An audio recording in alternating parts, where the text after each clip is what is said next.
Morning, all. For those of you on the far side of the globe, anyway, we're doing a special Friday stream. Oh, you need to do that. Ah! You're like, we're not doing the thing. We're not doing the thing. Hi, Sarge. Hey, Sarge.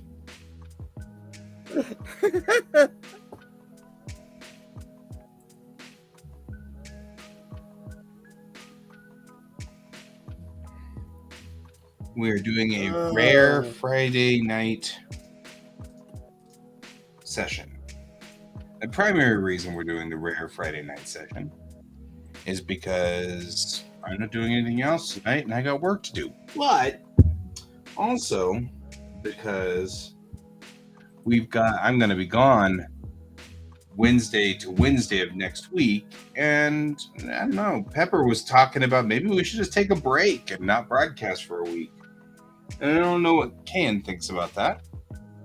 Honestly, I've got no dog in this game, so I'm up for whatever seems like a thing for you guys to do.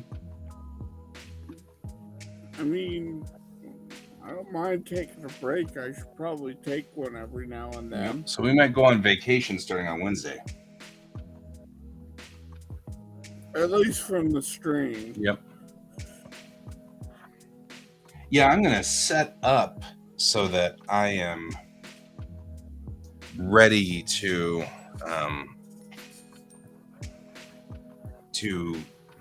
get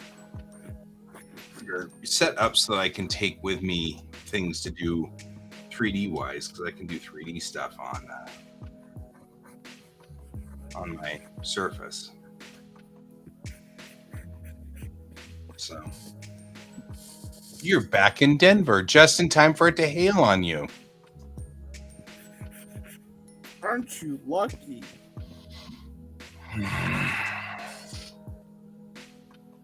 Yeah, I was in Aurora.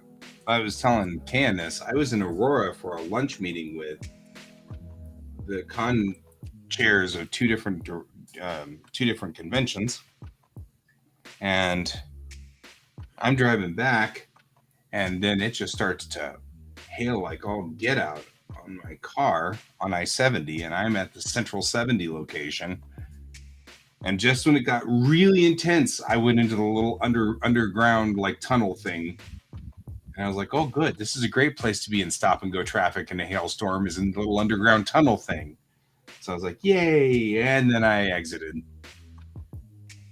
So, yeah, well, my little red car I'm like, I don't want my red car to be dented up. Boy, it was making some noise, though. It was like a drum.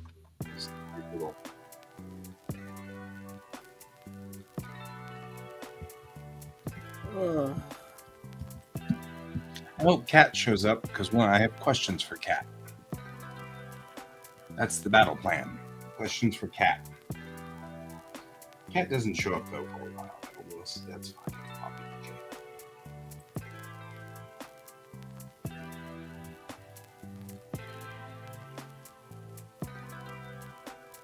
okay. So Maya just came in here and said, Alex doesn't look like I thought she did. I'll have to figure out what to think about that. I was like, what? Apparently, this is not the way Alex looks in Raya's brain. Back to and that's why I needed to do her character design before now. Oh, there's the cup. Yeah. I just heard the cup die. Right, cup has died. All things are in work now. Yep. Wow. He's a double cup death. He was really frustrated at that cup. He was really into destroying the cup. There's work to do, man. You're just standing in the way. Don't stand in the way of a cat with a plan.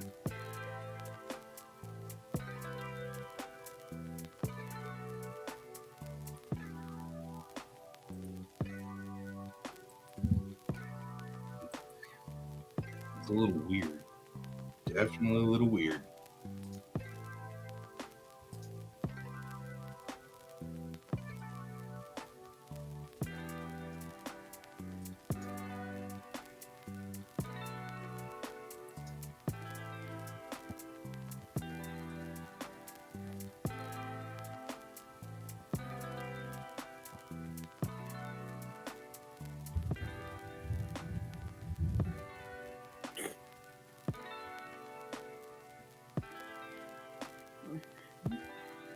Welcome to Colorado, where the thunder never stops. Yeah. I'm not sure if you can hear it I can through hear it. my. Definitely can hear it.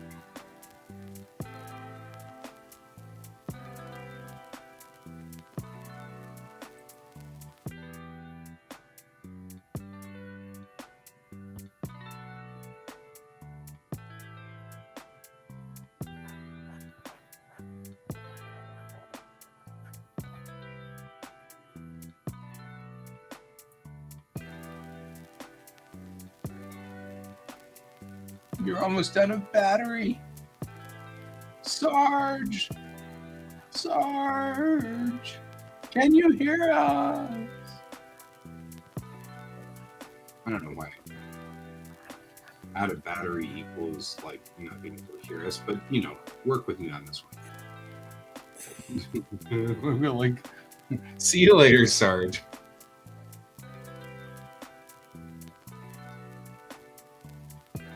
Nobody hangs out with us. These good people.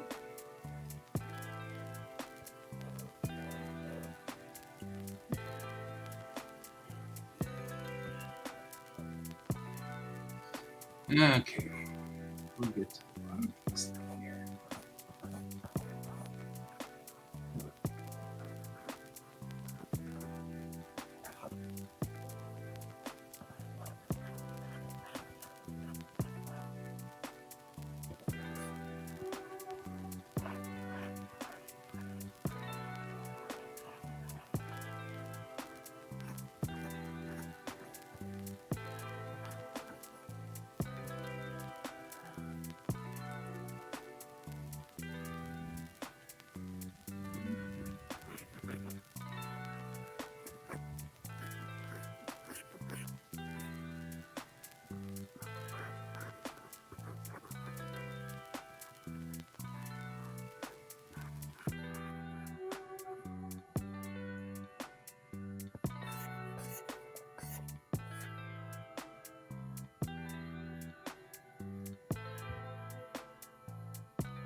God, I am not.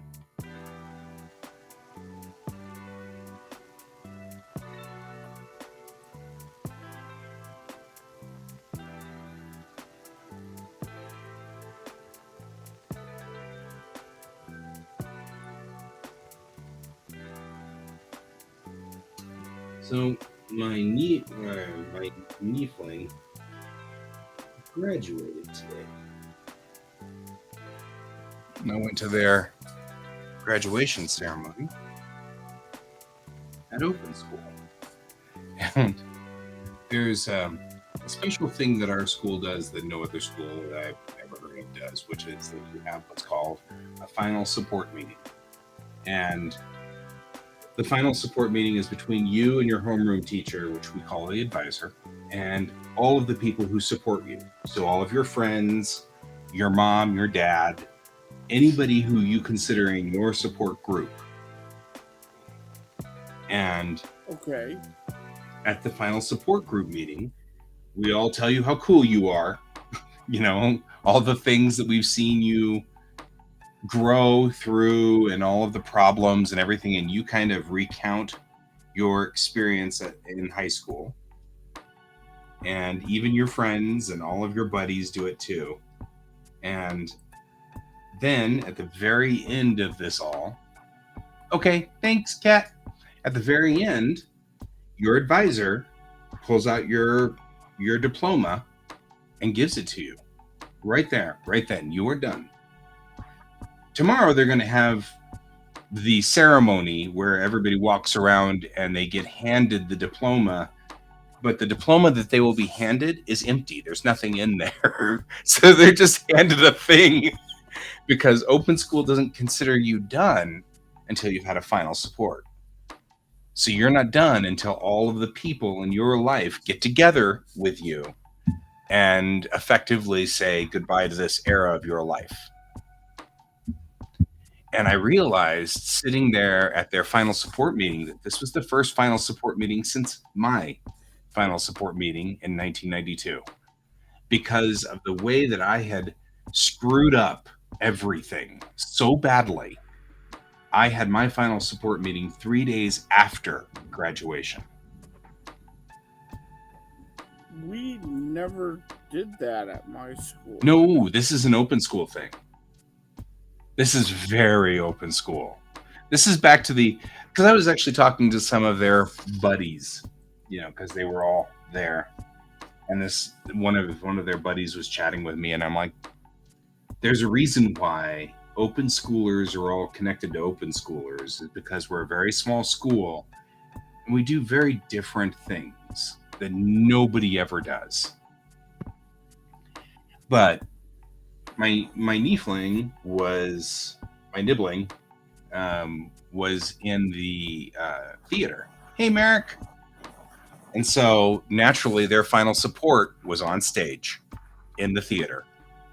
The theater is shut. I mean, it's shut down because no play was going on, but there was a circle of chairs they put on the stage because that was the most important place for my nibbling. That was their safe space, if you will.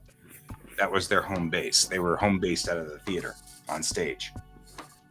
And it's so cool. I love my nibbling. They are so cool. They're the ones that are really getting me used to they, them pronouns. It's been really hard. Especially that particular individual, because that particular individual I have known since they were very, very wee. But dealing now with an 18-year-old version, an almost 19-year-old version of that kid, it's so astonishing how much like me they are. And I realize that there is like this very special connection between them and me that is very cool. Just a very unique connection. Very deep connection between the two of us. There have been some pretty rough times in high school, and they've come to me for help and stuff like that. And I'm always so grateful. See, that they are my entire last bit of life plan, because I've already given them deep instructions. Put me in a nursing home that has 24/7 Star Trek, and then promise to visit every so often. So I can about how I just watched an obviously unaired episode of the original series that nobody's ever seen before, as my memory starts to go. And I'm like, just make sure that wherever it is, there's 24/7 Star Trek, and I'm good. They're like, you got it, Uncle Guy. That's the plan. I've given them very specific instructions. I have. Given them very, very explicit instructions. For my final years, they already have it. I already have it planned. They're programmed in. That's their job.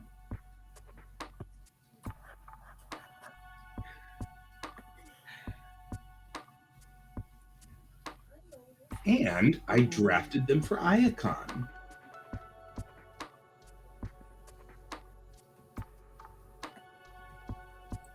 Because they are part native. And so they've been wanting to figure out ways to attach themselves to the native community in a way that makes logical sense to them. Not just attach for, but being that they're a geek, this is absolutely understandable and where they really want to be. And I think that once they start with Iacon, they're not turning back. They're going to stay with Iacon and be one of the most important people in Iacon at some point. Because that's all that all makes logical sense in their world, you know. It's total geekdom environment and and stuff like that, and they're geeks, so it works. I'm standing there with my nibbling and their closest friends. They're like 5 closest friends, and they turn to their friends and they're like, "So the interesting thing, hey David." They go, the interesting thing is, of the 6 people standing here, only one of us is straight. And then they all looked at me and I'm like, what? I'm like, and then I told them my theory or Alex's theory, that I don't think any of us are straight. I think it could be 95-5, which is what I think I probably am. I'm sure there's probably on the outside edge, there's like somebody out there, which I'd be like, oh, I don't know, that's kind of cute, But I don't know if any of us are 100% straight. I think that's my buddy Alex's theory, is none of us are 100% straight. And it's like, that's just an interesting thing. But they all the kids were like talking to me about this and stuff. But the thing is, they all sounded like open school kids. That's a very different thing. Anyway, it was cool being there. It was cool being back in my old high school, rumbling around. And yes, final support meetings are awesome. Our school was pretty cool.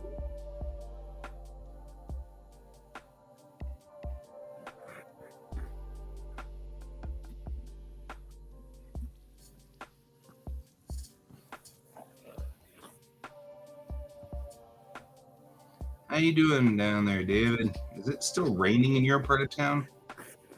It was nasty earlier today. It started raining on me at 225, and by the time I got to I-70, it was a disaster area. Brutal. It's not raining down there anymore.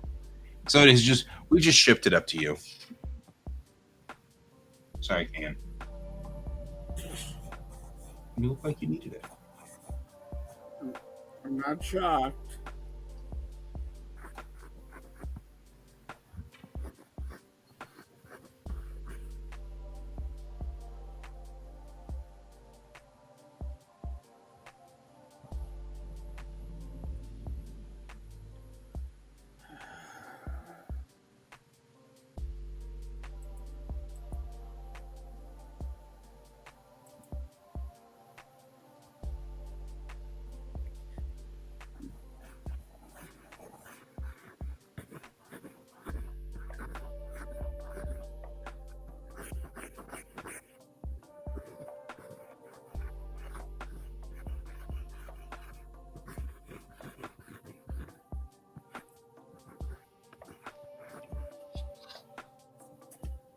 It's all right.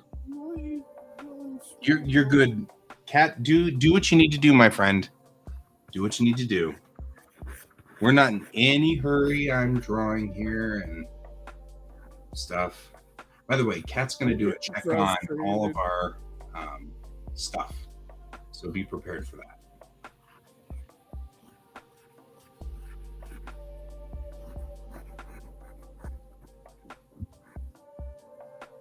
Be prepared.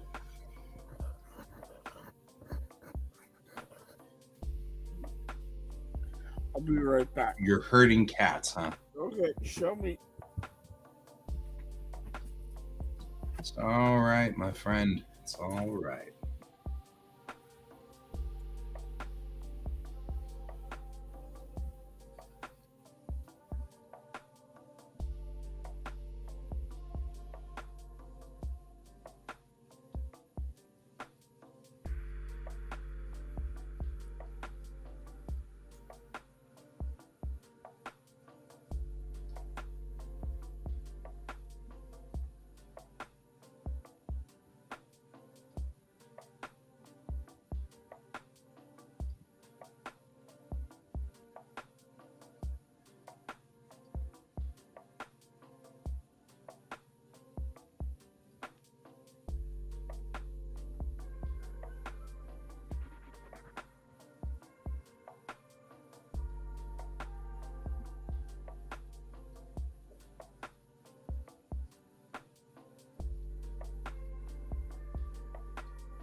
Yeah, you got yourself an interstellar war going over there, David. You know, sometimes you just have to fight an interstellar war. You know, it's just the nature of beasts.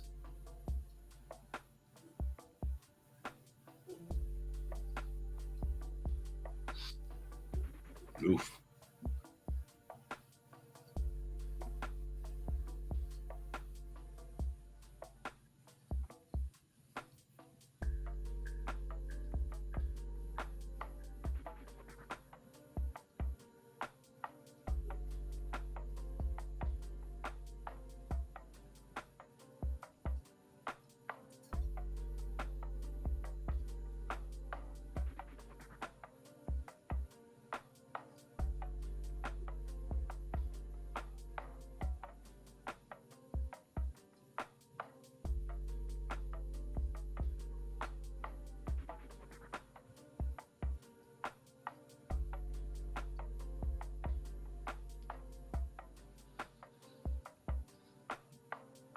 Oh, are you playing on Eve Online?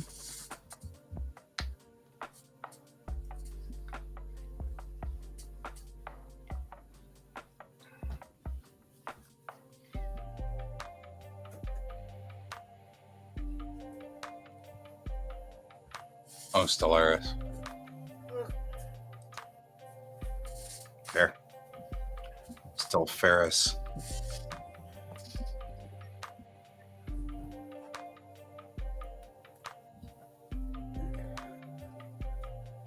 I'm back. And you have the secret to the airship. I don't know about that, but The only butt I know anything about is George's. He hasn't come here to show us his butt yet. nobody had to kill the cup twice. Killed the cup. Boy, he was really after that cup too.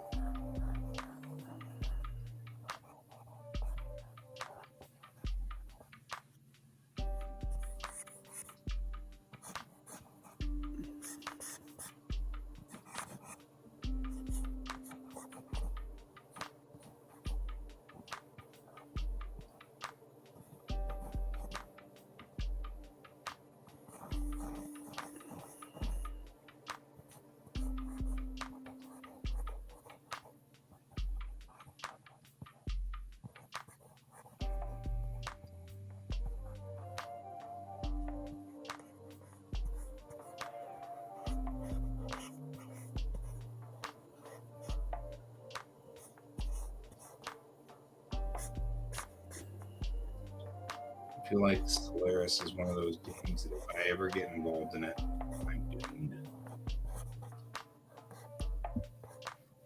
What is this? Stellaris.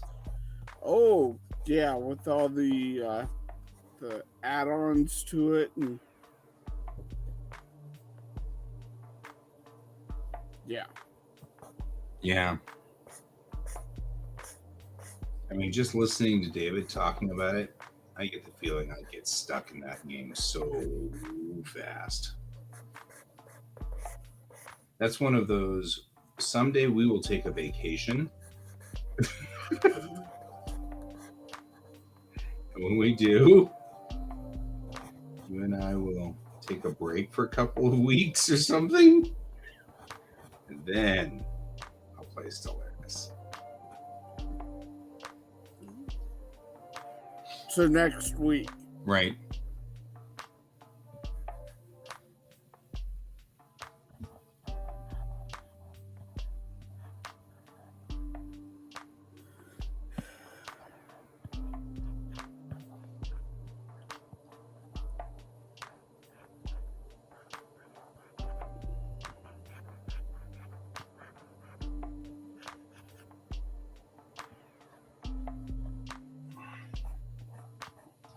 So what I'm going to take with me to Oregon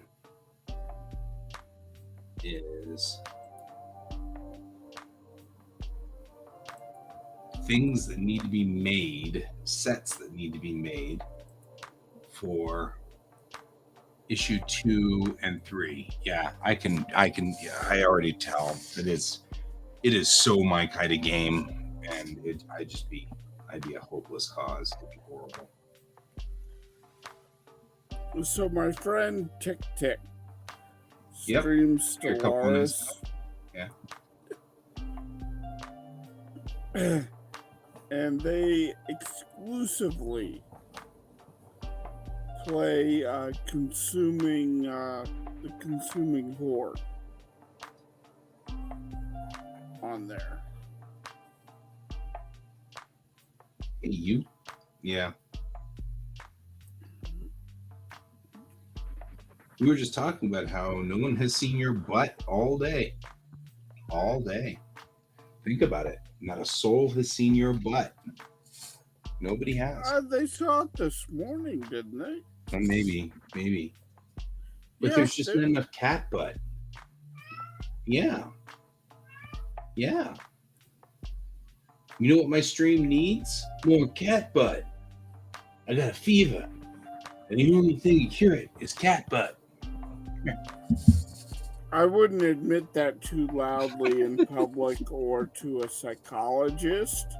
I see my psychologist next week.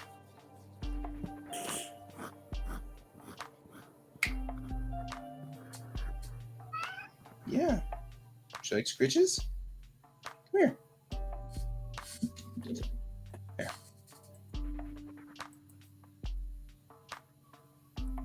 Why are you hesitating?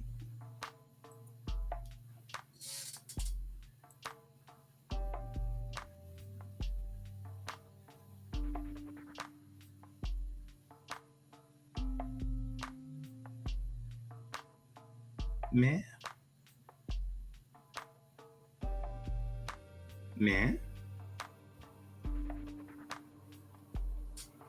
Let's say, weirdo. Why are you being? You're like being so careful all of a sudden. This is not like you. Do you want scritches or not? Yes, you don't. That's weird.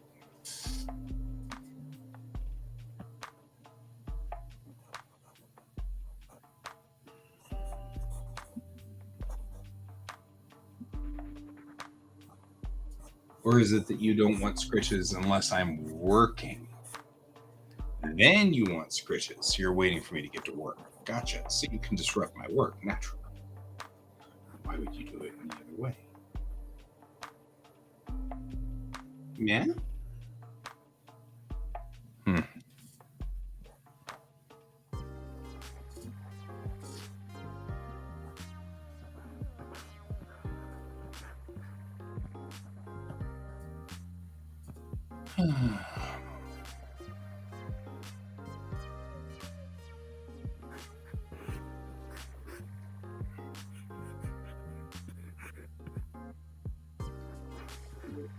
All right. Hello? It's cat. But we've got to do the game. We have to do the cat game where cat does everything out of order and then has to restart everything.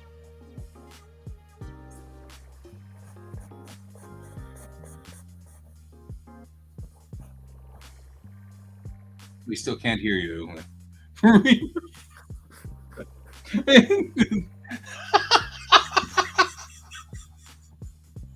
What you guys didn't see is that in private chat they wrote "rip." R.I.P.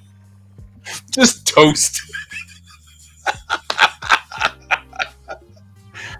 We love you, cat. There's a lot of memes that happen in this stream. People apparently driving through my living room. There are things that have to happen in our stream.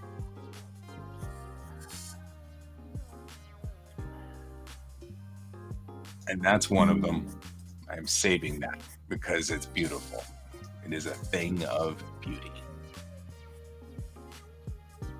These things make me happy. It's all good.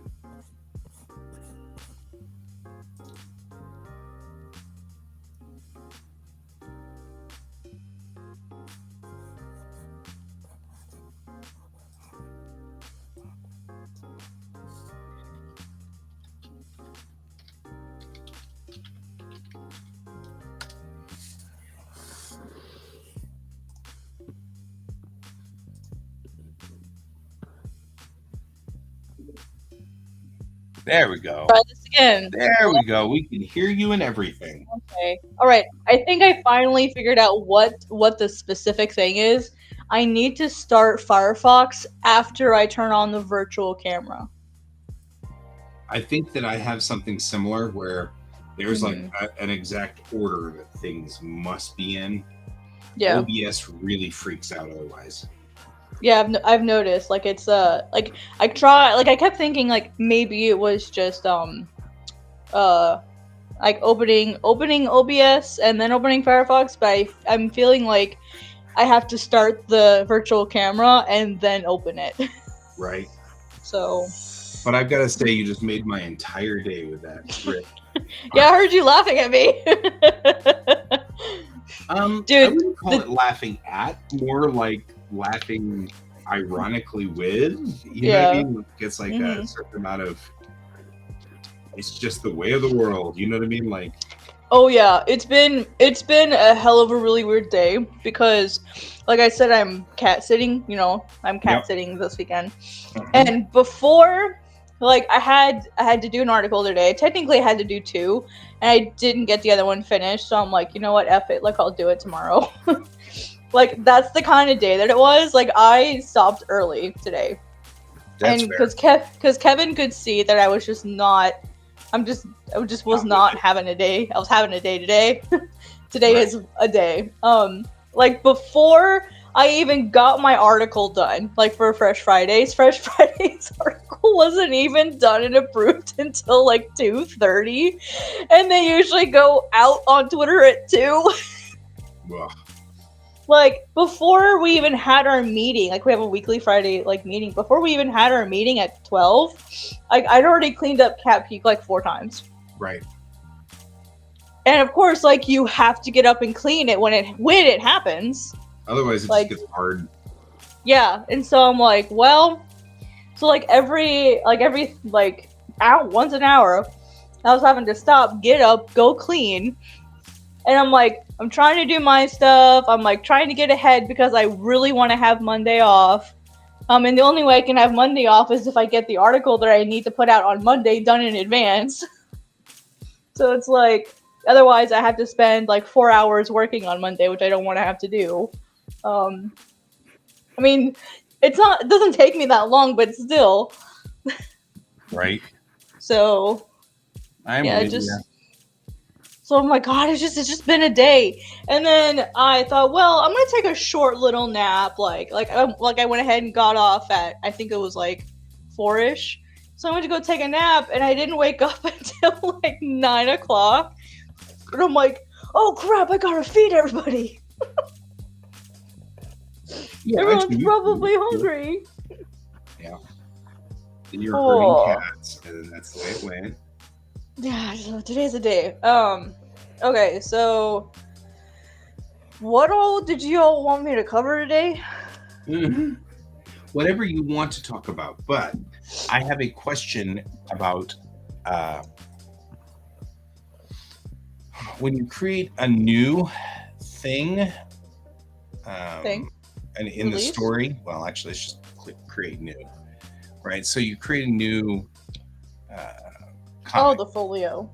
Right, and I wanted to talk about folio and just understand what this means, because I don't. Because we had the last time you were in here, you said, don't worry about folio. We'll talk about it later. Well, now I'm kind of thinking that it tells me a little bit about some other pieces here that might be useful. So I'm trying to figure out, what does folio do?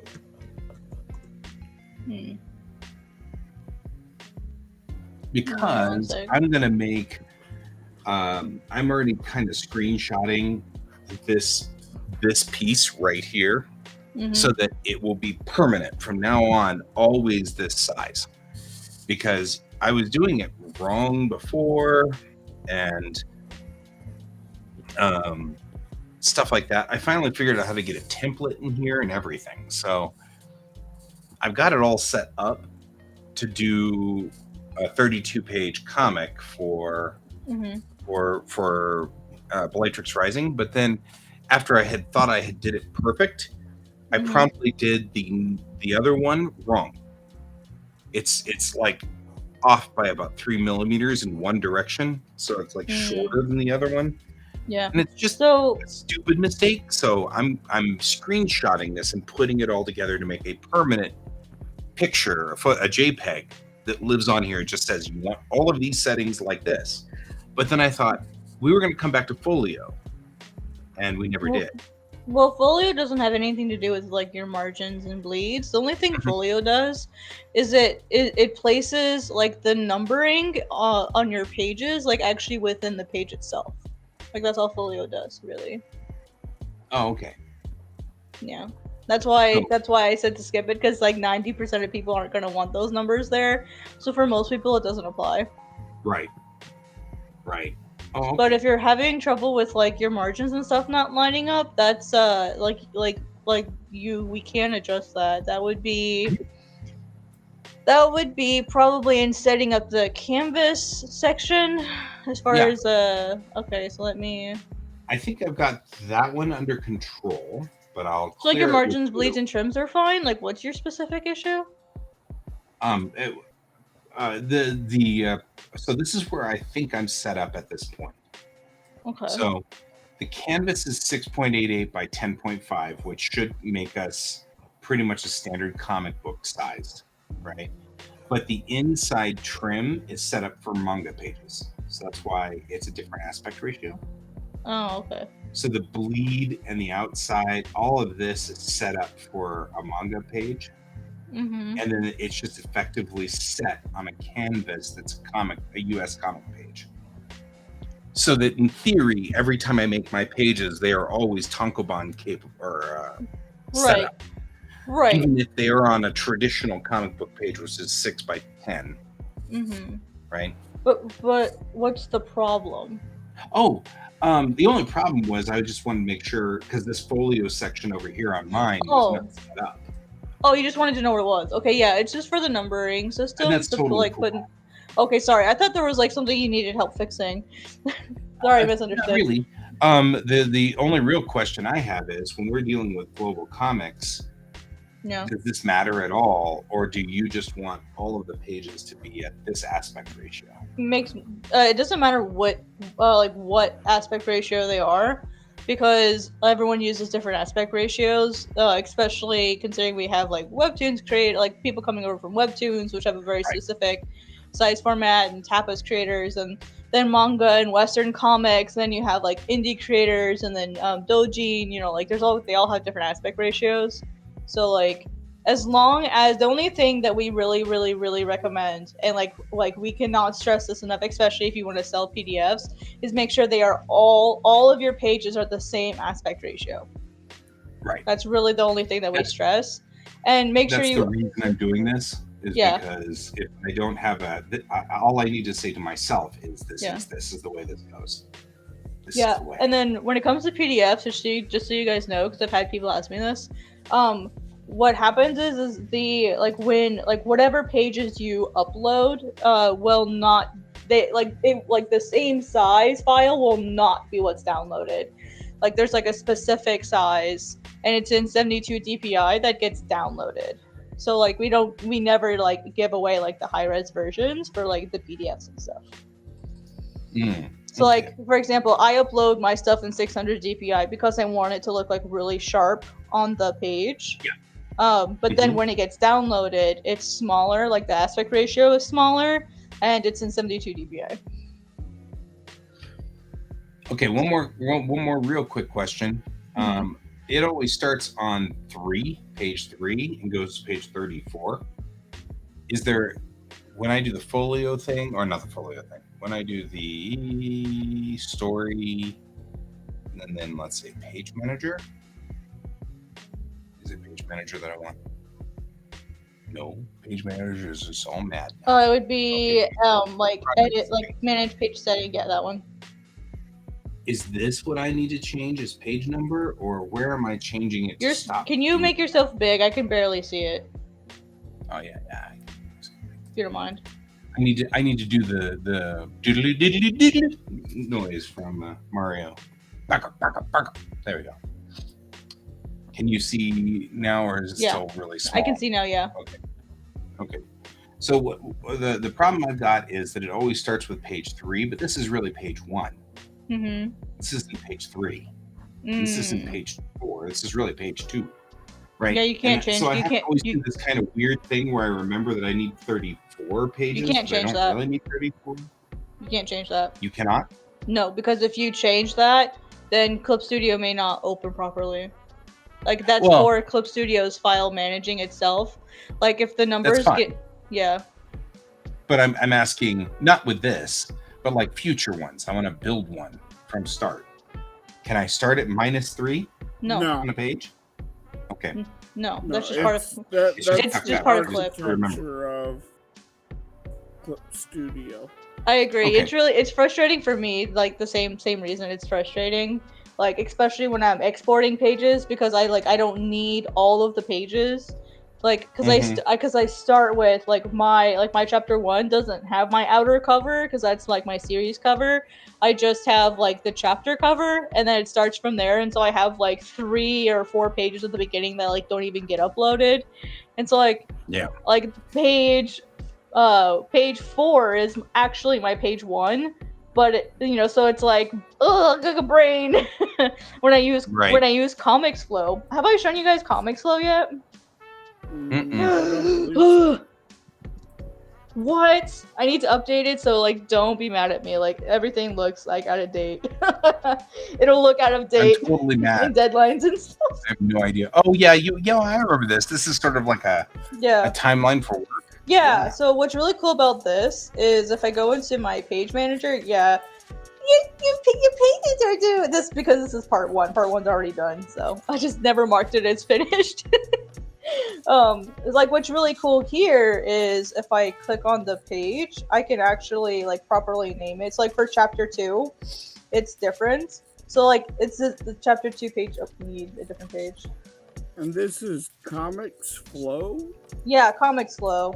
Just comics like comic with an S, and then the flow like FLOW. This is currently in beta. You have to ask for access. They actually had sent me an email asking if I was interested in being a beta. And at first I was like, why would I want to do that? Like that sounds sus. But then I tried it and it has been amazing at helping me stay on track. So what's neat is every page you can give a name. So for what I do is I give the names, or I name the page in here based on I'm still like learning how to navigate this like effectively, but what I'm able to do is I'm able to actually give it its own name so that I know, oh hey, like for my uploads, like what I can do is I can just match this to my Clip Studio document and I'll be able to know like exactly which one's which. But what's really neat is if you work like if you're the sort of person where like having deadlines and time frames really, really helps, you can set all of this stuff. I need to mark all of these as done. This is all of chapter. Wait, is this all of chapter 2? I need to figure out what I did here because chapter 2 does not have that many pages. That's bizarre. Okay, so here's all the projects I have. This one's already done, so I don't know what's up with this. Oh, let's try to cut out like a bunch of pages. That's what's happened. So like, here's the part that I'm working on right now. Like a bunch of these are done, but you can come in here. You can create like your own custom set of like steps that you have to make, and then as you finish, you can just mark them as done as you finish them. Like my first couple, like the only sucky thing is if you like forget to update it, you have to go by each one by one. And if you notice the progress bar up here, like changes as you complete it, and it'll actually give you like a percent of how much you have done versus how much time you have left to get everything done. So I've got like a bunch of these that are actually done now. I just need to upload them. And what's really cool is if you add people to your team or if you have multiple people, you can actually upload the image for that task. Oh, that is actually useful. Yeah. So you can see everything. And then here's what's really cool too. Like, I forget how I don't do it, but I know it can be done. You can actually add in notes and scripts and so like you can use a translator with this if you want them to. Like you can come in and then like they can add in the like the writing portion, like for notes and scripts and stuff, like per page, they can actually like you add like translator's notes there. That way you can open the page, you'll know exactly what page it is, and then you just add it. Like I'm still learning how to use all the tools. So I need to learn how to do that, but I plan to use this with my translator and go, here's the page, like here's the writing portion, just like put in the script, and then when you're done, just like mark it as done, and then I'll know that it's done. And then I just need to have like an extra step where I'm like, okay, now I have to letter it. So basically, like I plan on using this when I start working with my translator. Nice. So like, yeah, this is a super, super cool tool to like help with productivity and time management, because I'm the sort of person like I need to be able to see how much stuff I have done, so that I can like gauge my time effectively. All right, and then all of these are sketched out. I actually need to go in and edit all of this because like I said, I deleted a bunch of pages, so I need to go in and I don't even see. Well, let me see. Well, anyway, so yeah, that's that. Let me actually go in and adjust that really fast because I need to mark that as done. And I'm not going to do that here, but I got to do all of that eventually. Let me see. I don't even know how many pages I put in my first one. 1, 2, 3, 4, 5. Okay, 7. I did 7 pages. Okay, so that's in part 1. But yeah, it's just really awesome. Oh, that was the other part. Here is where you can set all of that stuff. It'll actually tell you. So like I had 12 remaining days to work on this. So yeah, cause it's end date June 6th. That's not correct. It should be 4th. There we go. This is the cool part. So I have 4 days with how much work I have left. I have to do about half a page a day to get everything done. This, like, just this here has been such a lifesaver for me because, you know, with all the stuff I have with global comics and like my classes, like I can basically look at, okay, like, oh, can you guys hear me? Yes. Yep. We can still hear you just okay, fine. Sorry, all right, yeah, it just told me like it had issues, like it had connection issues. We're having one of the streams is having connection issues. Okay. Which is not actually us, I think. Mm-hmm. And then what's really neat, so like if you want to take like, you know, say you want to take like Sundays off, you can do that and then it'll readjust your math for you. So, and then you can add it in. So like if you have only certain days of the week that you work, you can add that. If you want to have like your start date, your end date, you throw that in. And then how many steps you have. You can also like edit all of your steps in here. So for example, all of these pages are, this is part 2. I would want part 1. If I want to go in and make this easy, I can just go in. Oh, maybe I can't. I thought I could. Okay, this must just be viewing the stats of each page. And then it'll take you in here to like directly to the page you clicked on. So just super, super neat stuff. Yeah, 1, 2, 3, 4, 5, 6, 7. There are too many pages. Okay, yep, that's why. I was like, what the heck? There's too many pages in here, so I only need 7. So I need to edit this. So I don't need any of the 1, 2, 3, 4, 5, 6, 7. So I don't need these anymore, so I can just delete. Also, you can clone pages. That way, say like you customize your settings, blah blah blah, like you know exactly what steps you want. You can just clone a page and you won't have to make all of your settings again. I told them it would be really nice to be able to clone entire projects. That way, because you know, especially if your chapters are the same, like chapter to chapter. Yeah. That would be really cool. I don't know if that's something they've done yet. But like I've been working, like giving lots of feedback to them about this stuff. That's cool. Yeah. All right. So then the last one, this is done. Done and done. Okay, cool. So now it's all done. And then I can go back to like my main area and it'll say that, hey, look, you're all done. And then you just have to like, I think you just have to mark it as completely, but I think it automatically updates it. Nope, active, done. Okay, so yeah, you just mark it as done, confirm, and now it's in your completed section. Sweet. And you can, and you can actually like see like upcoming projects. Like I need to add more. I think you can only have 3 active projects at a time, or like 3 total. Like I need to actually come in and update these now that my schedule's been adjusted because of Manga Plus. So all my schedule's all messed up now. Because now I actually have to get the next chapter done in the next month. Instead of 2 months like I originally planned. Right. Anyway, sorry. That's all right. This is really cool stuff. I really like it. You can ask to be part of the beta. You just have to let me get the Twitter thread you have to reply to. Because you have to reply to a specific Twitter thread.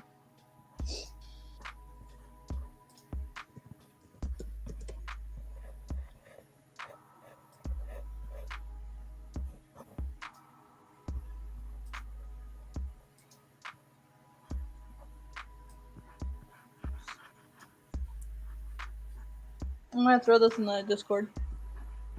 Cool. Thank you. Mm-hmm. And Yeah. you can get over So to if you guys are the kind that likes having plans, like seeing like what is the bare minimum that I have to do each day to get my stuff done, like if you're that type of worker, this was really, really great. Right. And I'm that kind of person. Right. What is the bare minimum I have to do every day? Because I'm a little lazy, to be honest. Like just because I have just so much stuff to do, I can be a little lazy sometimes. And nothing wrong with that. All right, so let me bring you guys up so I can start your review or whatever, because it's already midnight. All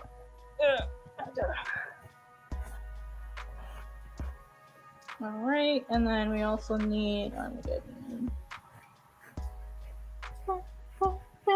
All right. How often do you guys check your analytics? About once a weekish, give or take. Okay. My analytics have been That's pretty fair. much flat for a while. So, Mm-hmm. and up until recently, they haven't moved much. And you can see them if you look at the long-term run on it. It's got a huge spike, and then it just doesn't.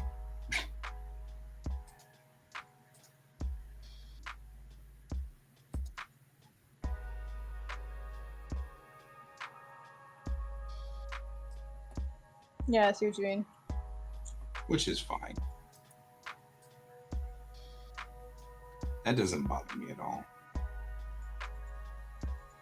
We were talking. No, it's mostly just yeah. That was when you were shared on Reddit. Yeah, that's when I shared on Reddit. Mm-hmm. So it looks like you've got a little bit of a boost this last month. Yeah. Yeah, I've just been flat.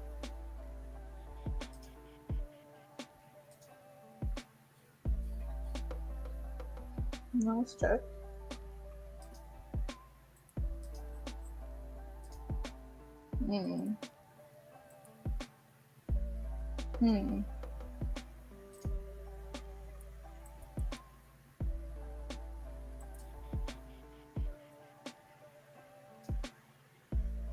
How are you promoting it? I go out now. Oh shit, KN, sorry. I didn't ask to show your analytics first. I'm sorry. I need to, for my own, I have to get permission. I'm sorry. Can I show your guys' analytics? You absolutely can show mine, and you have tacit approval to do so in the future at any time. I know you need to ask. I just thought about that. However, I want to make sure that you have tacit approval at any time with me at all times.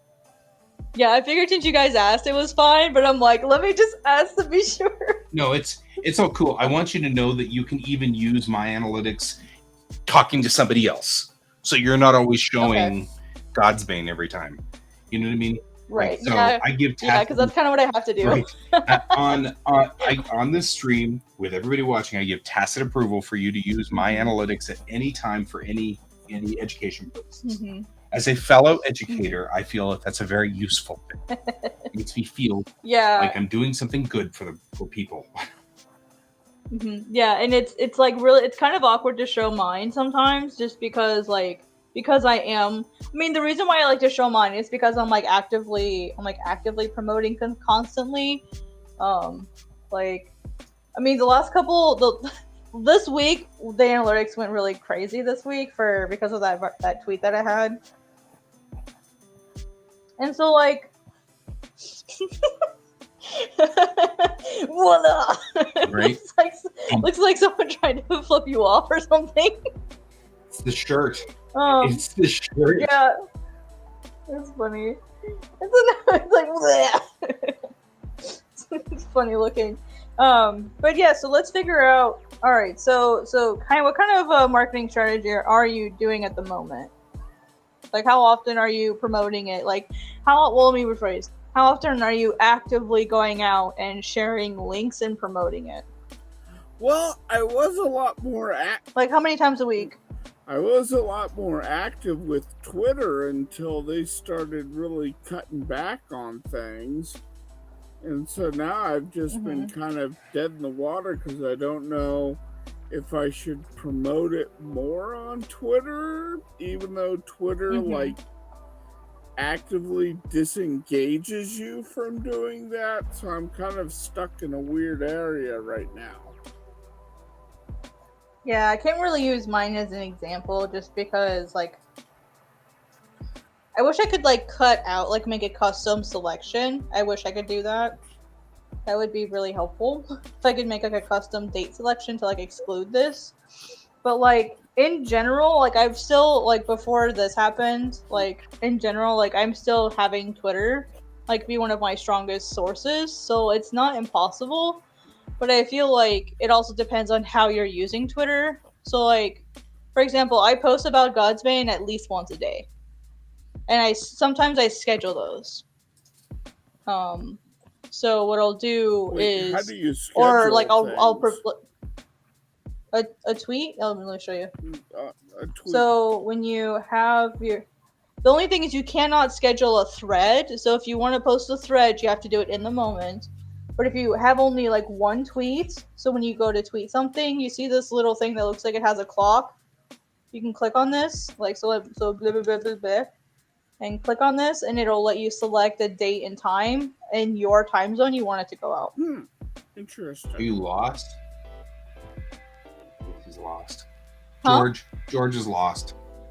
Oh, it's George. Okay. Sorry, he just started meowing randomly in the other room, and I'm like, are you lost? What's happening? Sorry. Yeah, so what I usually do is I'll actually just like show you my schedule. I'll show you how. I mean, my schedule looks really scary, so don't judge me.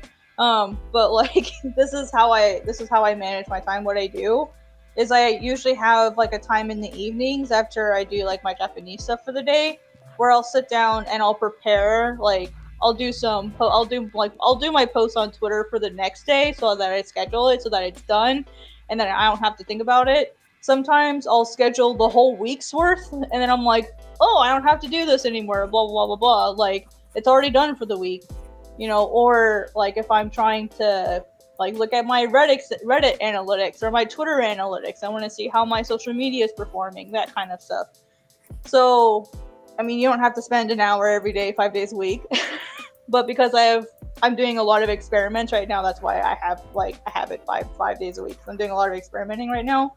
What I used to do, and maybe this will be helpful to you, is I used to take like an hour or two on the weekend, like pick a day, take 1 or 2 hours, write out stuff you want to say, and then schedule it. And then another thing that really helps. That's not a bad idea. That's one of my biggest problems is just you know, coming up with the things to say. Like, what do we? Yeah. So this is how I managed Part March. of it is stupid imposter syndrome, where it's like nobody wants to pratter on. You know what I mean? Like, do that. Oh, for sure. Yeah. So March is when I finally updated again. Like I finally got chapter 1 finished. So I was really, really active in March. I've been more active in May. I just have them in a separate document, and somehow I ended up with 2 documents, and I've been using one, and now I need to like merge them together. So, because I mean, y'all have seen how active I've been on Twitter. Yeah. So I have them in the wrong document. But what I do is I'll come in here, and I can give you guys a blank copy of this document so that you can like start it for yourself. This is actually a document that we Global Comics created for our creators to be able to use to like make life way easier. Because it's already hard enough as it is, right? So these are to make UTMs. So this is sort of like the first thing. These UTMs are going to be really helpful, and you literally just have to fill it out. So for example, like, let's say it's today the 27th. I'm going to share. I'm going to share a link to chapter 2, page 1. Here's something else that's really helpful. I'm going to my series and I'll show you. So when I pick a link, for a while I did an experimentation where I shared this page, the very first chapter page, and now I'm starting to share this one, like the first actual page, and those tend to do better as far as pages per reader. By linking them directly into the experience, you don't like. It's sort of like how when you're building UI, you want to have the like least amount of clicks between them and the reading experience, or them and like whatever their goal is on your website. Right. It's the same with reading comics. You don't want to give them the opportunity to click away if you can help it. So, you know, and so specifically tell them, here's a link to page 1, or start reading chapter 1 here, or like whichever episode or whichever release you're sharing. Right. So like you can start that way. They know when they see the link, hey, this is where I start, and then boom, there's the first page. They keep going. Because if they see this and they don't like the cover, there's a chance they could walk away. If they go to the series homepage and then they read the summary, they might misunderstand it, or they might think, I don't want to read it. Or they'll look at like your view count and go, oh, I don't actually want to read it. It doesn't look popular. Like, don't give them that opportunity to double think it. So by putting them like directly into the reading experience, they don't get that chance. Gotcha. Okay, so I need to start doing that. Got it. Yeah. So let me grab the link for that. Yeah, so let's say I'm going to share it in our Discord. Mm-hmm.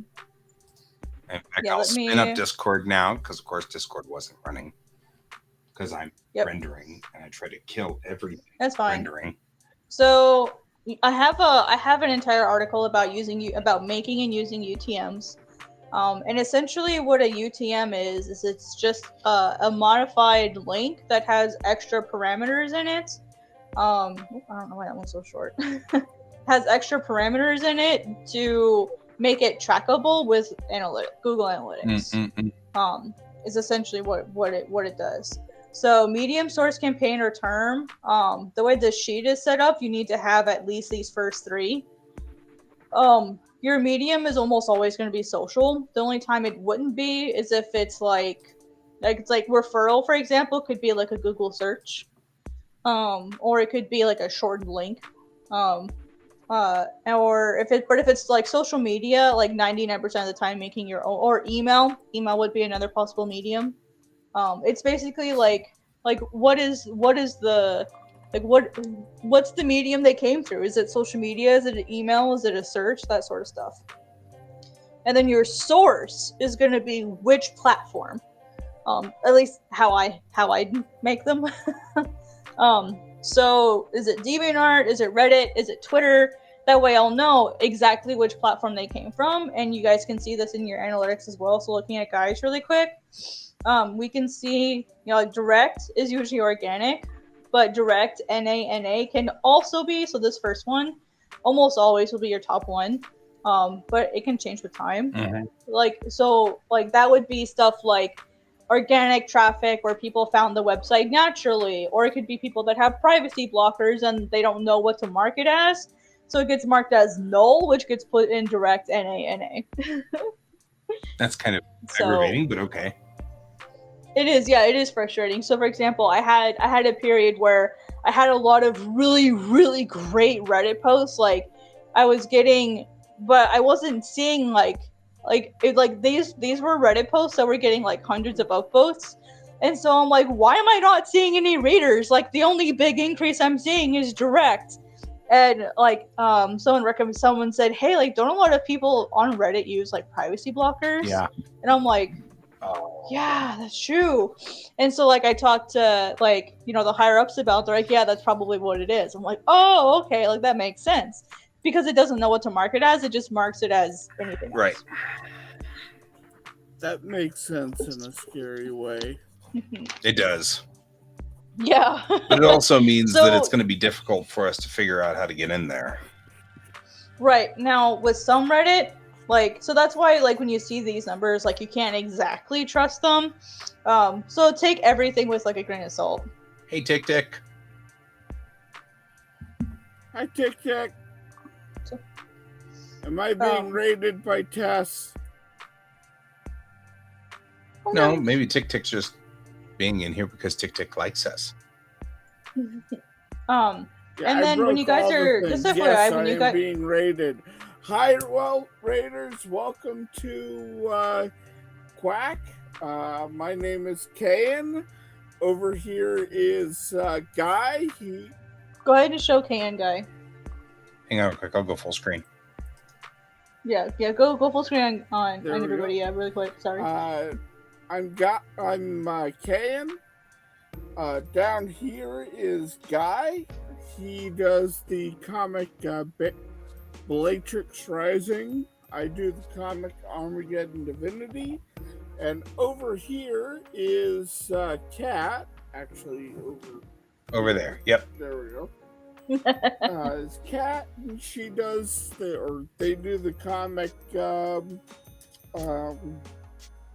Bane. God's Bane. Woo! Yep. I've got the information for all of those here. You can find them all on the various sites. All three of our comics are at globalcomics.com. And then all you need to do is just add the /C/ and then the names like they are here. We have a dash between all of their names. So just so you know. There we go. Sorry. I also flipped this around so that Kat's on the bottom and you're next to your own picture. Okay, that works. That's a good idea. And then Kat is teaching us how to global comics better. Stuff. Yep. Sort of like self-promotion, marketing tips, like how to read the analytics, and just general ideas for self-promotion, because self-promotion is tough. Like, it's a lot. It's a lot of work. Yeah, it is. I answer these kinds of questions all day long, so I'm getting really good at answering them. Okay, Saber. I'm calling you out on that one. So Tic Tic is my writer, Saber, who helps me with the comic. Oh, good. So you guys actually get to meet Saber, who is listed on my comic. Mm-hmm. But you never actually get to talk to Saber.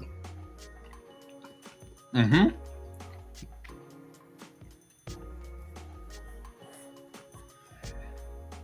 Oh.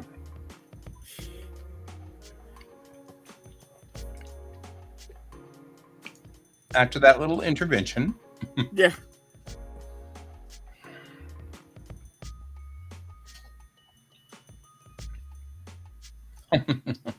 Right. Nice. Okay, so what I was talking about is UTMs, making UTMs and such. So going back to creating the links that we're going to use for our marketing, I know I'll get a link to the sheet for you guys. There's actually like a better version of this, but I still use. That's why I'm sort of like between sheets, as we have a better one. Mm-hmm. And that'll be the one that I link to you guys. I'll actually grab that link for you in a minute, and I'll actually show you how to use it, because what's really cool about that particular sheet is it allows you to essentially create your Twitter posts and post it to Twitter through the sheet. Wow. And it'll do it for Reddit too. Yep. You're able to manage all of that through that particular sheet. And so that's why I'm in the middle of like migrating everything over to that sheet. Right. It's a really fantastic sheet. It's awesome. We actually have an entire article and video on how to use it. and it saves so much time. Like that's how I'm able to do everything so quickly, and able to like save so much time is because that sheet just helps us do everything. Pretty kick-ass, actually. Yeah, it's amazing. So essentially what I'll do is so I'm going to have social because I'm going to be using a social media. Let's say I'm going to use Twitter. So I'll just copy Twitter down in here. Let's say I'm doing a special promotion. Like let's just make up a holiday. It's Dracula Day. And my characters also drink blood. So I'm going to do, celebrate. So I'm celebrating, it's an event, or something. And then I'll say what the day is. Dracula Day 23. I spelled it wrong, but whatever. Oh, I forgot to drag this down. Sometimes I forget to drag this all the way down. There we go. So what it's done is it's taken all 5 of these parameters and it's combined them into a brand new link. You can see a formula stuff up here. But it's combined all of them into a brand new link. And so if I were to click on this and start reading Godsbane, it like anyone who clicks on that and starts reading Godsbane, it'll let me know in my analytics that somebody used it. It'll tell me how many people used it, and then the total number of pages all of those people have read. Okay. So what's really handy is, say I have one for Twitter, say I have one for Facebook, and say I have one for Reddit, or say I have 2 different subreddits that I posted in, I'll be able to figure out like which subreddit performed better, most likely. Again, privacy blockers can kind of contribute to it being harder. Right. But let's just say that they didn't. Let's just say that none of them use privacy blockers. I would be able to tell like which one did better, so that I can say, okay, why did it do better? Was it the subreddit that I shared in? Could the time and date have been a factor in sharing it? Like maybe I shared it in like a vampire subreddit, and like people just went ham over it, and say like I had a bunch of people, and then I had another subreddit that's like, say, my manga subreddit that I'm in a lot, and maybe it was just kind of meh. Maybe there's not a lot of vampire fans in there. I don't know. It could be any number of reasons. And so what that'll do is that'll say, hey, when I have a holiday or like a special day or whatever that's really niche that applies to my comic, like that would be that would probably be worth the effort to at least try to find places to share that in. Oh, that makes sense. Yeah. And so you're getting instant feedback on that. Yep. Yeah. So, that's why, like, whenever there's like a trans visibility day, or there's an art share or portfolio day, when there's like those sorts of special days, like you can see them in the past here. Here we go, Aros's birthday. I made a special thing for Aros's birthday and I got reads from it.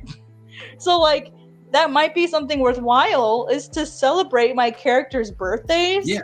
And make a tweet about it and tell people to go read the comic.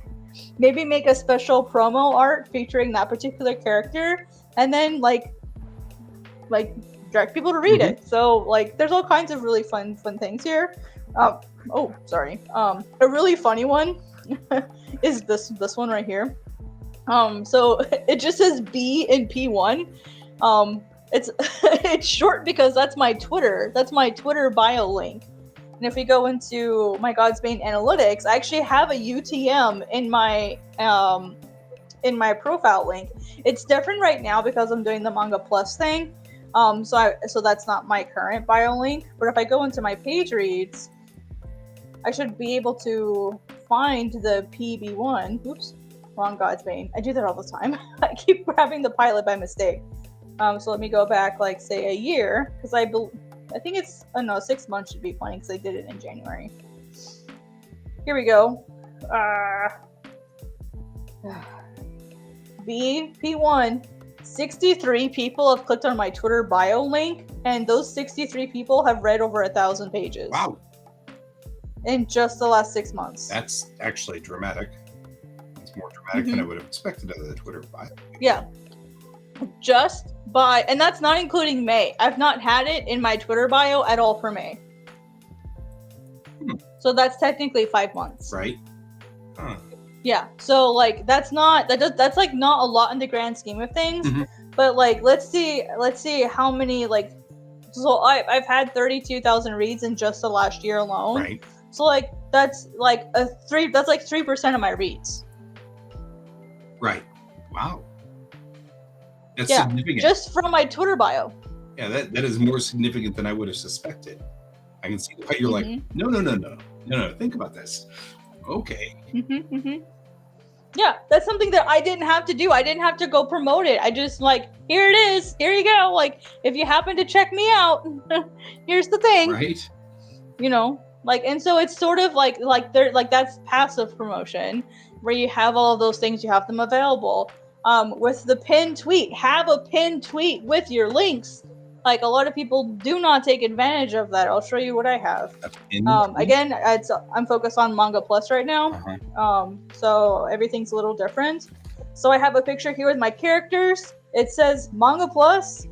Here's all of my like quick short descriptions of my characters, and then like the link. It's not a UTM because I can't track that data. You get no data on Manga Plus. None. And it makes me so mad. Like, the only way you can get data from Manga Plus is if you achieve a certain creator ranking, and I'm, like, the rank below. So I need to, like, go up one more rank as far as, like, the contest status goes. And so that's Art Street. Art Street and Manga Plus are technically separate, but the Art Street competition is different than the Manga Plus competition. And for the Art Street competition, I've only gotten the creator award, not the bronze. And I need the bronze to be able to access the analytics. Wow. And I'm so mad because I got so close. I was literally one spot away from getting my analytics. I'm like, no, I have to start all over. That's so frustrating. So in this particular case, like, I can't see any of this data from Manga Plus. Right. But I know that I can have this stuff here, and I can see on Manga Plus how it's doing. When that tweet took off earlier this week, I think I've gotten like 12 or 13,000 reads just from like being active and promoting it and sharing it on Twitter. Like, if I hadn't posted those links, and if I didn't have my Twitter bio ready, and I didn't have my pinned tweet ready with links to Manga Plus, I guarantee you I wouldn't have gotten those 13,000 reads. And I would bet my bottom dollar that those links have kept me in the top 10.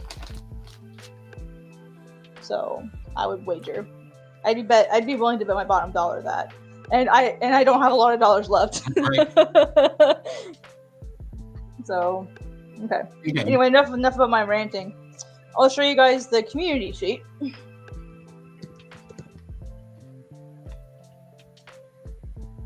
Oh, well, I know where to find it, so. That's weird. I could have sworn I had that one bookmarked. Do you guys have any questions while I'm getting that link for you guys?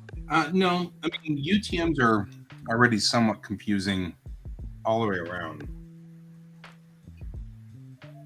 But they're basically just custom links that allow you to track data. Right. Essentially.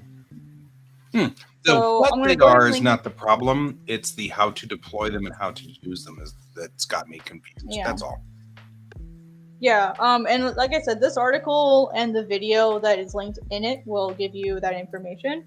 And it's done by Eric Tapper, the video, and he's like our marketing guy. So I would definitely, marketing and business development. So he's the one who taught me this stuff. So I definitely recommend watching his video on this. Yeah. All right, so there's the link to the article to learn about UTMs. And then let me grab the link to the specific document. That way you guys can just have them ready. And then I'll actually open this and I'll show you.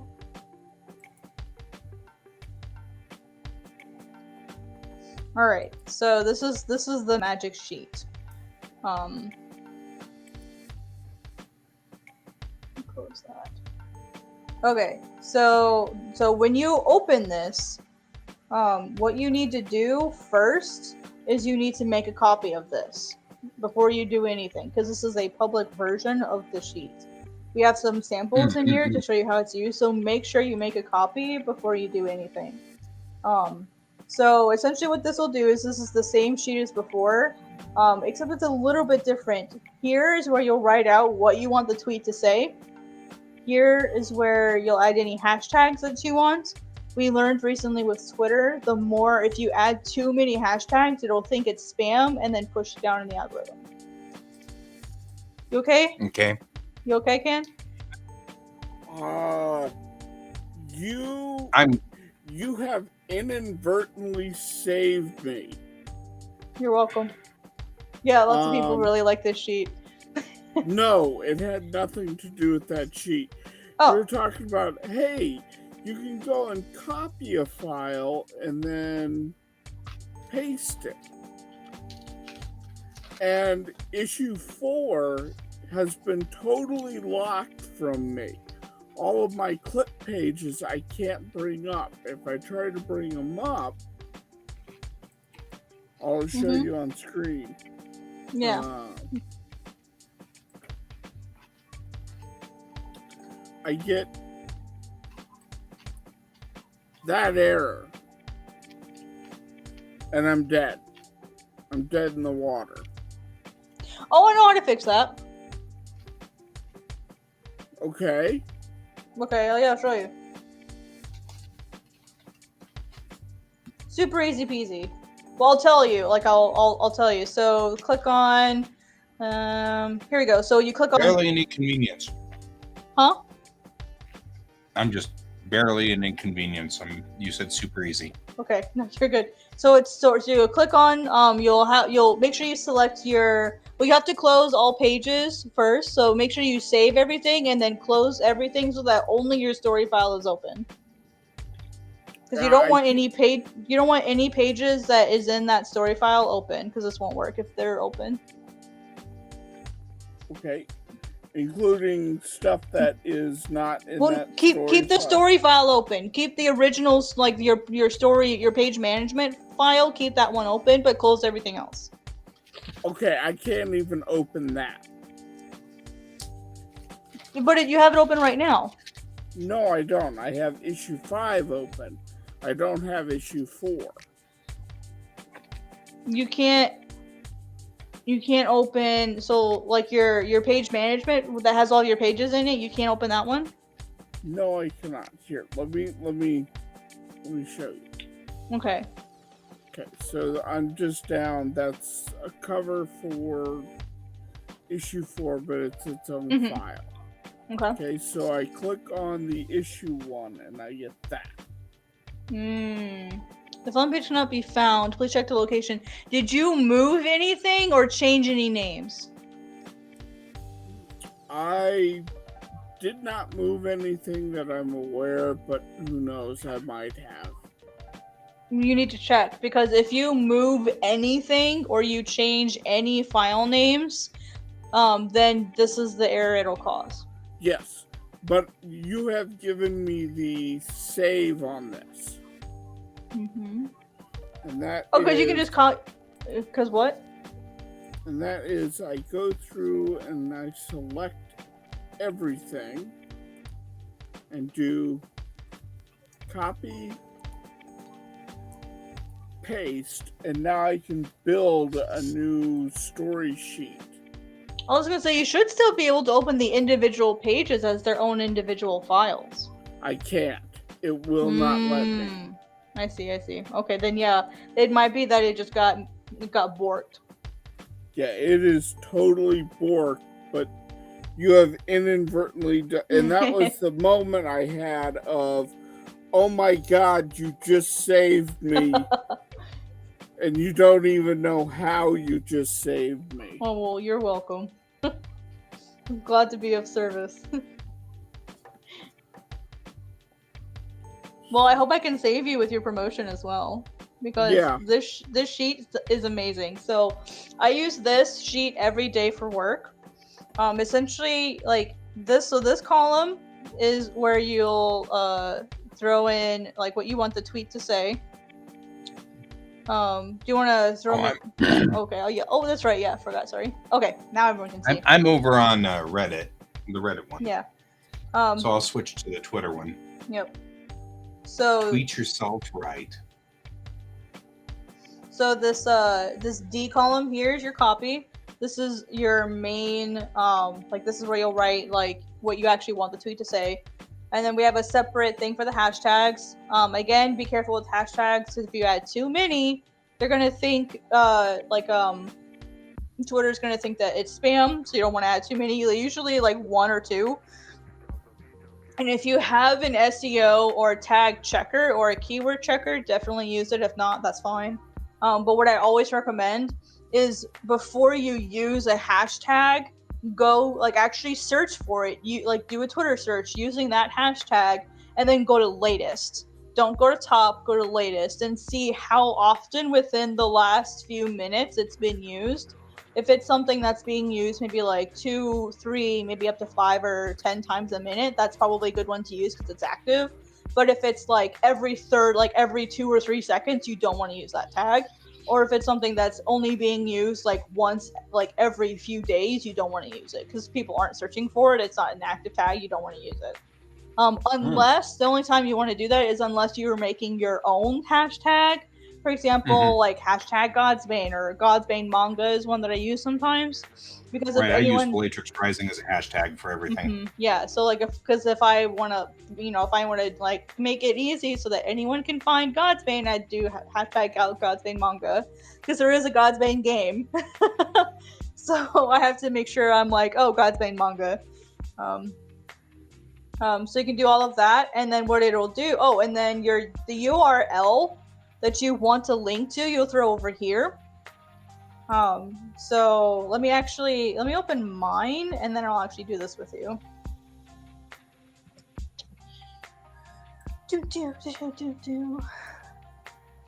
This is literally what I spend all day doing, so my brain is like, why am I working? Because you love us, that's why. Okay, so I accept that. All right, so I'm gonna copy this copy. All right, I usually give myself the time because I want to plan, especially if it's a thread. Then I can't schedule it because you can't schedule threads. And let's just say I'm gonna be like, everything is awesome, whatever. And then I'm gonna use the hashtag Godsbane manga. So I'll put that there, and then it should see how it compiled these two things automatically. Mm-hmm. And then if I want to add a link to Godsbane in here, I'm just going to grab this link because I don't care. Whatever, you guys get the idea. Whoops. So I can just drop my link over here. Ooh, see, notice it made a UTM for us. It went ahead and made a UTM. So, because if we look at what's over on this side, we have social, Twitter, and then I have this. Your guys's will be a little different because mine's made to be specifically for Global Comics. And then here's the keyword, which it uses for the time. That way, whenever you look at the tweet, I'll know what time these tweets went out. So that's just how mine is set up. And then see how all of this is now compiled together. We'll watch this. This is the magic button. If I click on this, watch this. It takes me to Twitter and makes the tweet for me. And then all I have to do is schedule, boom, done. Wow. Right? That is actually really sweet. Yep, that's what this column does here. This is the link you click. So if I clicked this one's already ready to go. So if I click on this one, it'll do the same thing. It'll prepare the tweet with all of the information that I just prepared. See? Huh. Isn't that cool? That is very cool. Yup. So, and this document is free for everybody. This document here, anyone can have it. Yeah, I just copied it and then saved it to my Google Docs. And that's the Twitter version. That's the Twitter version. We also have a Reddit tab that does the exact same thing. So we have what we want the copy to say. We have the where it's going to be, which is when you do this, you have to do r dash, not r slash. That's really important. So this automatically will convert that. And so here, same thing. You're going to want to put in. Oops. Okay, when I do that, you're going to want to put in the URL that you want them to go to when they click the link. And then when you hit this button, this is the same as that Twitter button. This is the Reddit sharing URL. Mm-hmm. Click on this. Oh, not safe for work reminder. If your stuff is not safe for work, make sure you mark it as such, because some subreddits really care. That'll get you busted in some Reddits. Yeah. Yeah. Some people will. Most of my stuff is safe for work. Yeah, they'll bork you. And so if I click on that, it takes me to r/global comics, which if you remember, we had r-global comics. It will take us r/global comics. It automatically starts a link post. So if you want to add images, if you want to do like a regular post or whatever, like you have to manually set that up. So for example, let's just say, oh, like let me click on this. I have to start over. So if you want to have anything other than a link post, you have to manually do that. We can't help you with that. But because we're doing a link one, oopsie. I have to. So you have to actually you have to restart this process if you do that. So I can open this. Here's the UTM that the document made for us, and then here's the copy that we wrote in that column. Here's this. So that's where this goes. This becomes your title, the title of your post. So yeah, and it'll go anywhere. Like if we did r-Clip Studio, it would take us to the Clip Studio subreddit. Mm-hmm, mm-hmm. Question about r/global comics. Mm-hmm. If I posted to r/global comics, would I get swatted by the moderator? No, I'm the mod. So you I'm won't one of swat the mods. You won't swat me. As long as you follow the rules, no.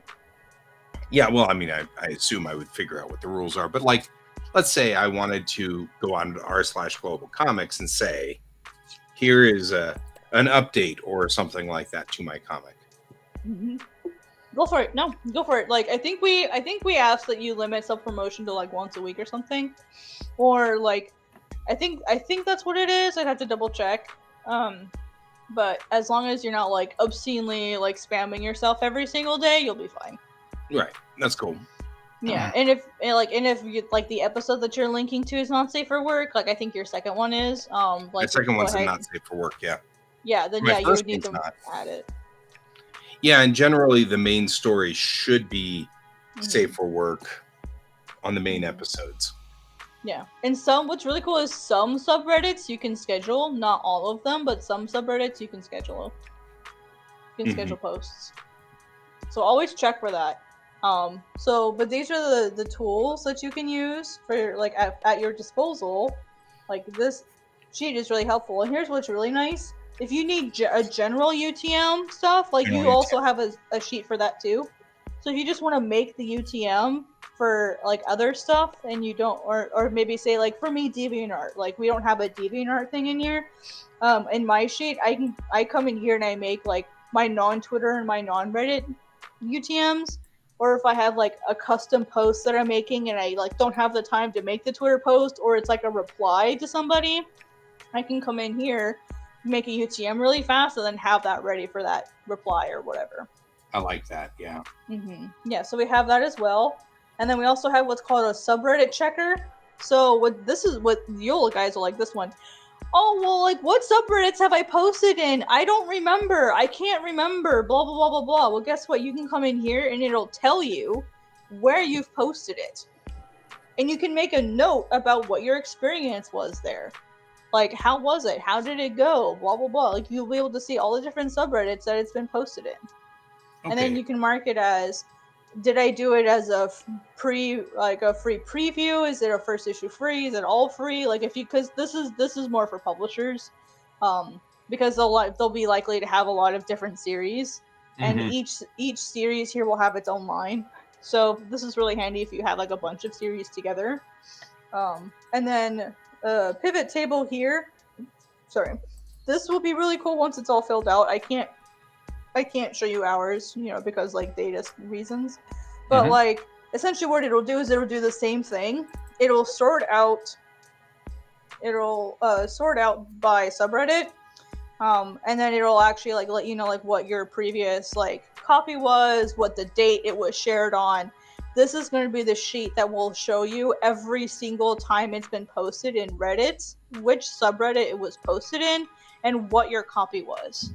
Like as long as you keep all of this data here, all of this data intact, and you don't delete any of it, this will tell you all of that information. So if like one of them worked really well, like it's already ready for you, or if you want to like go look for something, it'll be here for you to find. Like literally the sheet we made, and we use a sheet very similar to this for our own promotion, like for my drop. And it's fantastic. It makes life so much easier when we're having to like get our Reddit posts like together, because because like I do promotions with like the feature articles that I make, because I want to be able to promote them. And so having this to be able to make the link sharing a lot easier, like literally has saved my life, because I used to have to do all of this manually. That's cool. And that is cool. So now we've made these sheets that are basically automated to do all of it for us. Okay, I get that. Okay, so I've got the sheet, and I'm going to try to set it up this weekend so that it runs. It's a little bit of a lot. Yeah. Well, taken. Also both Can and I have decided that our covers for Global Comics are not quite as up to par. So I'm making like a Global Comics cover. So because we were looking at all the other people who are they're kind of in competition with us, and I was like, we should at least try to make a better comic cover. Yeah. If you guys want, I can check your performance as far as like your individual releases. I have 2 releases that are coming out soon, so probably not yet. Okay. Yeah, and I'm actually pretty cool with it so far. So. Okay. Like cool with it as in like you're happy with where it's at? I'm not happy with where it's at, but I guess that's a misnomer. I am completely shocked that I ended up in that run, like on the front page and everything like that. That was completely bizarre to me, but cool. I mean, I was glad. So now I'm just kind of like, what do I do with that? What do I do with that information now that I know it? You take a look at your analytics and you figure out how to make it better. So that is one of the things that I'm still kind of wrapping my brain around as well, which is the concept of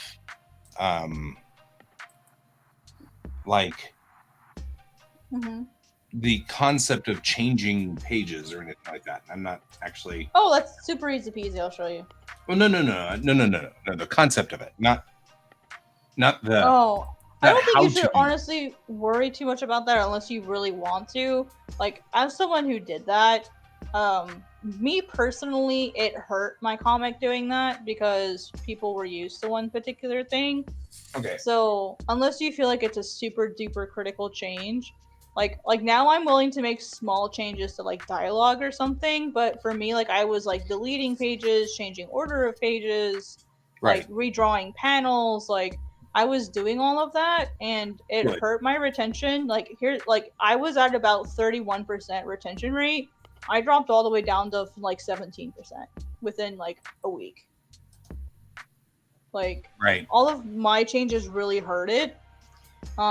So I would definitely consider like before you do anything, what is your goal? Like take your numbers down, write down like what you're seeing with your numbers. And then because you're going to want to have a before and after picture, right? So take the data that you have down now, things like what I would recommend getting as far as data wise. What is your overall reading retention for your grand total for a month and then for a week, because your data can change a lot week to week to week to week. Right.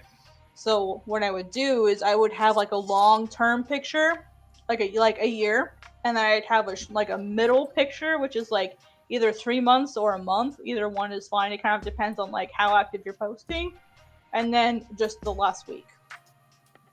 I'm like trying to So that figure would out how be to get what I the would do. numbers to look the same as what you've got there. Now I finally figured it out. Oh, I have it. I'm in releases. Yeah, I got it. I got it. And yeah, I'm okay, totally cool. on the same page. Okay, I've been cool. like clicking through there going, that doesn't look the same. That doesn't look the same. Now it looks the same. Mm-hmm. So the good news is you're right on par with average. Yeah. A little bit better than average. So what I do, I usually don't count this first page. What I do is I usually go to the first page where the actual story starts. That way I know for everyone that gets to that point, like how well it's performing. So which of these pages is your first interior page? I think it's 3, isn't it? Yeah, because this is the cover, okay. And then page 2 is a splash. Yeah, I usually don't count exteriors when I do this. But you also have to consider if you have like a lot of exteriors, like you're losing people on those exteriors. So the smallest amount of exteriors that you have, the better. Mm-hmm. Yeah, but pages are so much a part of manga. 100%. And so it's kind of like, I don't want to kill my splashes.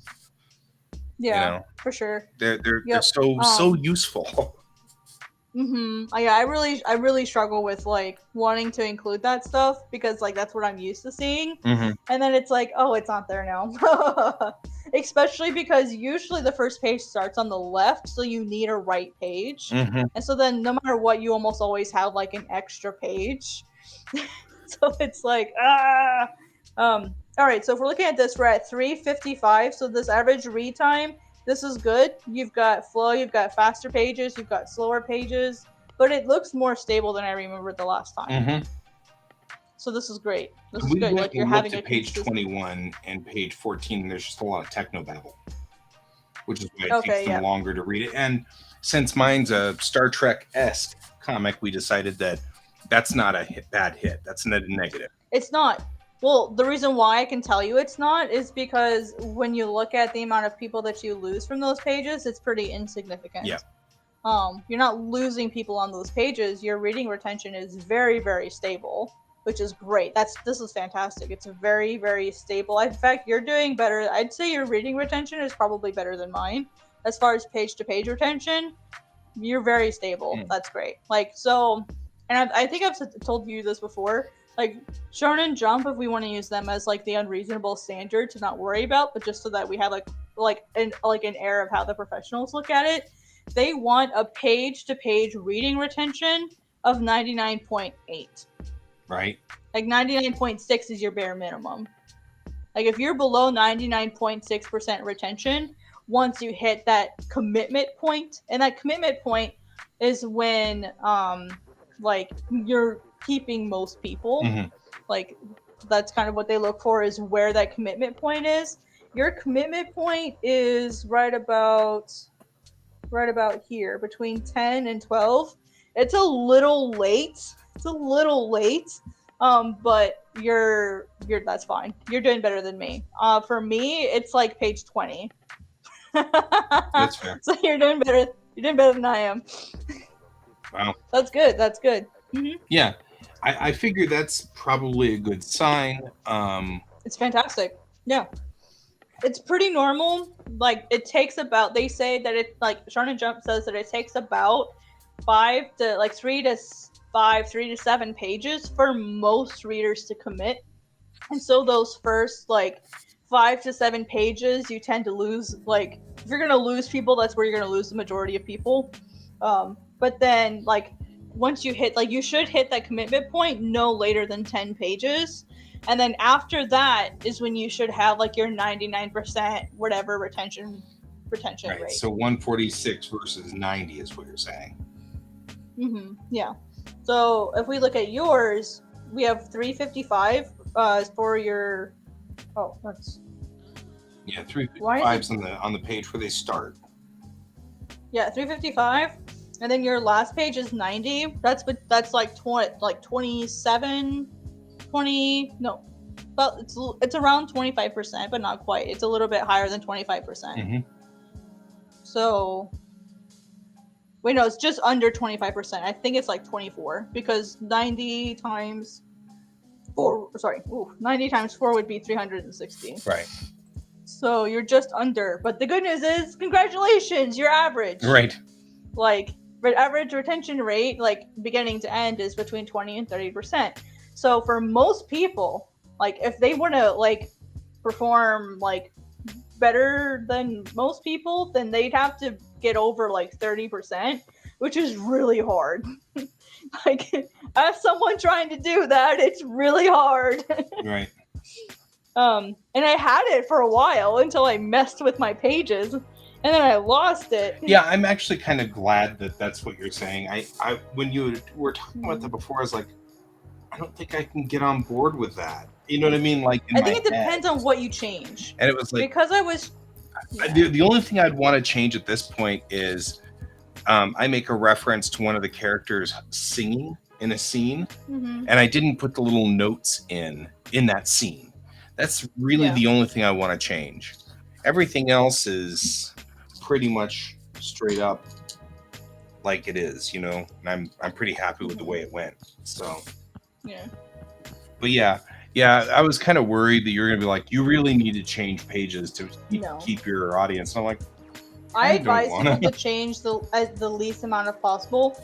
The only time I would really ever advise anyone to change anything is if there's like a really sharp drop off, like somewhere in the middle. It'd be like, okay, like there's a reason you're losing people. Like I'll show you mine because I have one. It's not like a ton of people, but I do have a page with I have 2 pages with unusually high drop offs. Let me see what pages those were. So this is this is my help. I track all of this information, so I know exactly what my retention rate is. This is a little out of date. This was before all of that crazy stuff happened on my Twitter this week. So I'd have to get new data, but let me see. Because I'm a visual person, I use colors to help me track that. So here, page 36. And pages 30 to 36, I have a little bit of a wobbly retention rate, especially because I have blue, green, good, orange, yellow, bad. Fair. So right here, I've done usually on high, and it's consistently a drop off across all of the different times I've taken this data. It's a consistent issue. So let's go figure out what page that is. So I'm gonna go. So what I'll do is I'll go in, I'll do my managed series. We'll see what page this is. It's page 36. What is page 36? What on there could be causing it? Oh, not surprising. It's the sudden flashback. That's what's causing the problem. People don't like it. No liking the flashbacks. So we go from this situation where we see them talking to each other. And then, she's like, thank you. And then we have 2 panels of the current situation. And then boom, flashback. People don't like that. They don't like it. So for me, that might be something that I need to consider changing.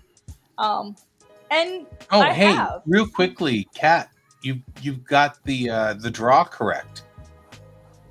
Thank you. I just want you to know. I had to edit that. That would be the Mongolian pole.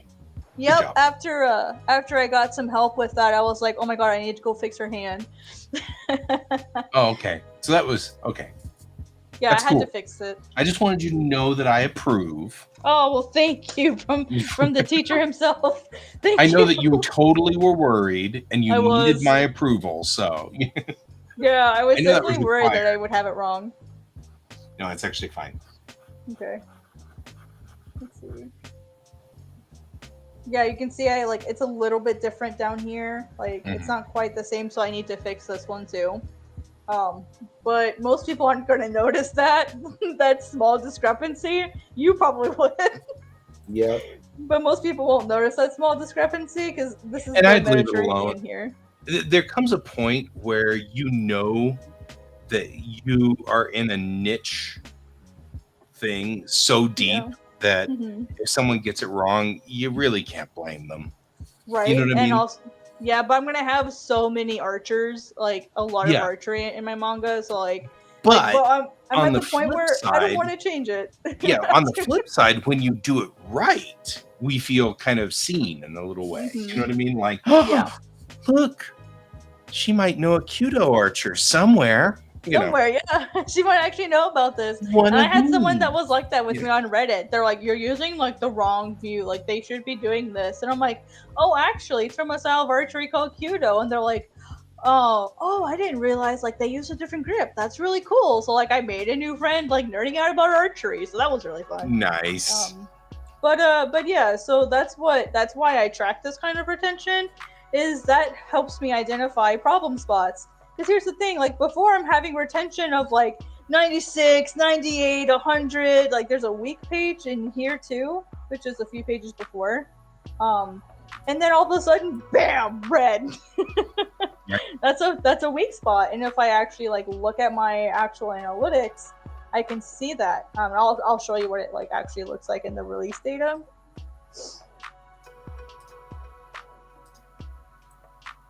So let me look at page 30. Let me hide that. Page 30. Oh, look. Oh, okay. Well, maybe it's not that bad now. It's leveled out. It's probably because I've gotten so many reads the last while. Let me go back a lot further, so I've got more accurate data. Yeah, now you can see it.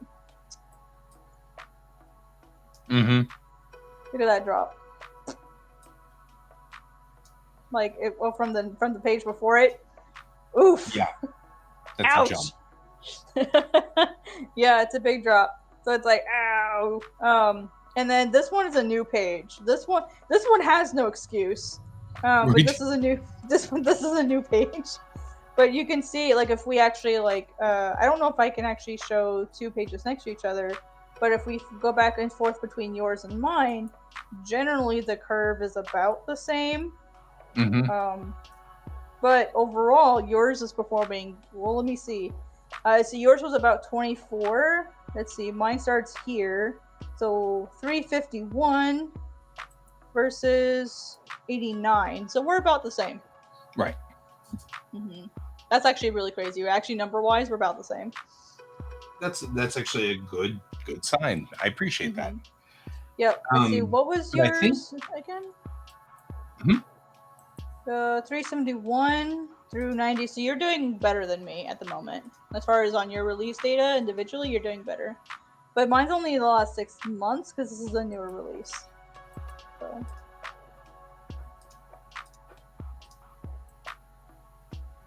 So yeah, yours is the last year's worth of data, and mine's the last 6 months. So you need to be promoting more. You need to catch up. I only had that one day. Right. But see, imagine if you had more data to be able to have a more accurate picture of how things look. Because here's a really fun thing to do. If you look at just the last week, this is always really fun. This just scrambles everything, so it's really fun to do. You can get a week-to-week picture, sort of like of how you're doing. I'm actually really scared to look at mine, to be honest, because mine's gonna have that viral tweet data. Ooh, that's so bad. Look at this. Let's see, 136 down to 27. This is not good. This is not good data. This is. I mean, it's good that it's a very steady decline.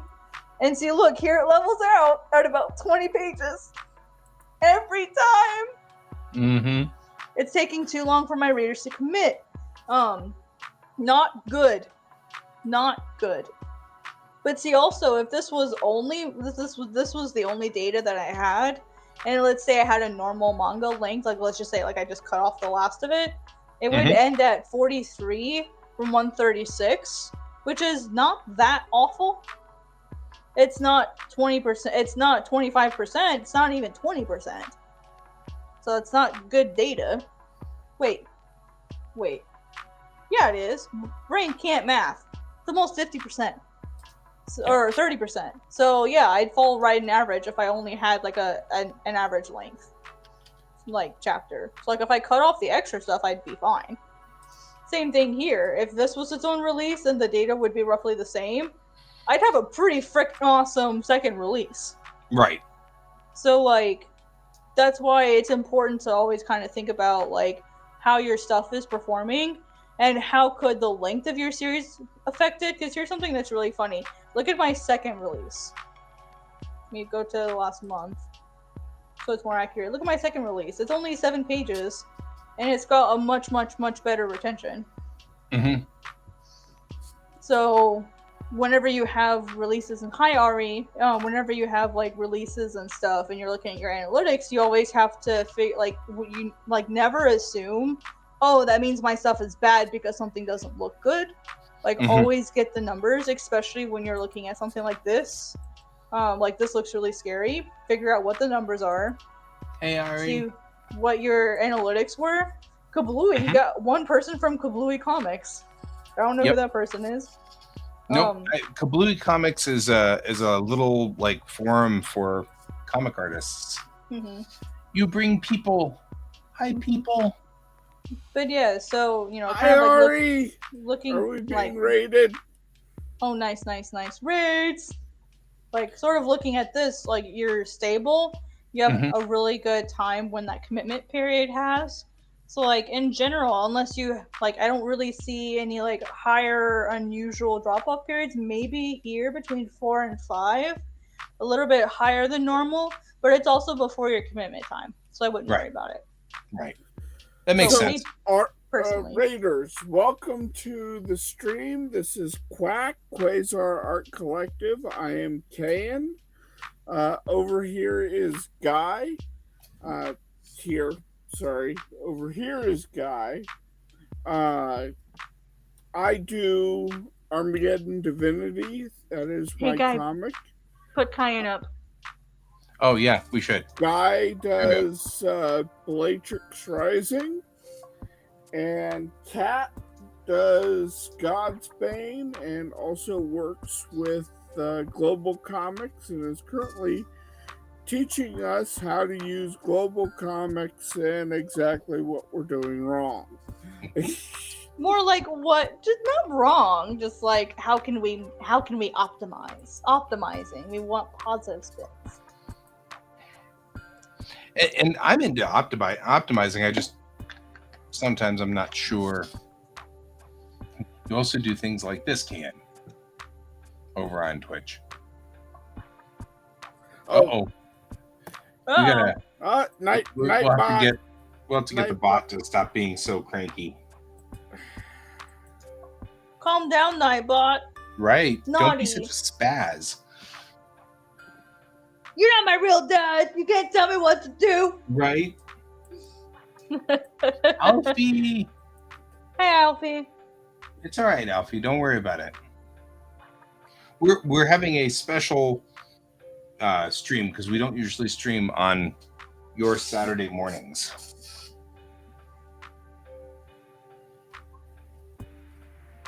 Yeah. How do I let you do posts with Nightbot again? I can't remember. It's been so long since Nightbot. Since you put in Nightbot, it's been so long. And Cayenne, I've got some interesting things I want to say about yours too. Yeah, I was going to say we should get on Cans too. I'll make it fast because I know it's pretty late for you, so I'll try to keep it short. It is. Sorry. I don't have to go anywhere tomorrow. Mm-hmm. I mean, I even can sleep. I just want to respect Cayenne's time too. So talk to me about mine.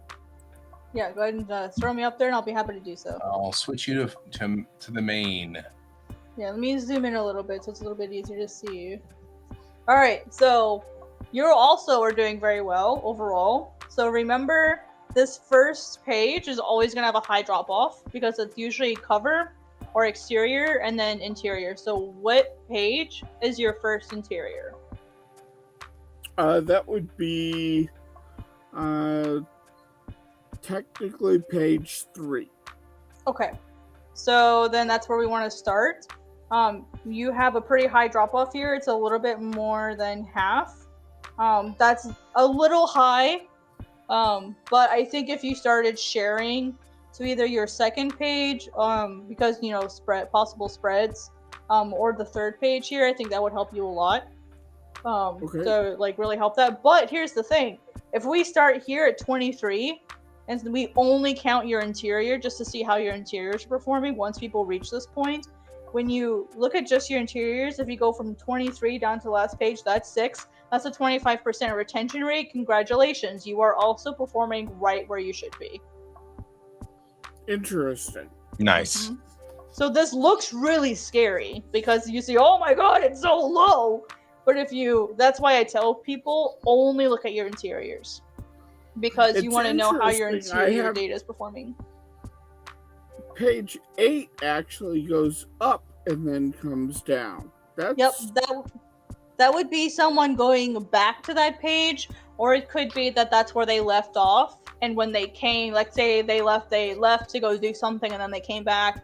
When you open the comic again, it'll take you to the page you were on last, and that'll count as a second view. So it could be that you're having people stop there for some reason. Either they're stepping away, or it could be any number of things. Or maybe people really like that page and are viewing it multiple times. It could be any number of reasons. So, but that's something to point out. What's happening specifically on that page? Yeah. So go find out. Yeah, go look at the. Yeah, let's. I'll go. Let's go look at it. Let's see what's going on.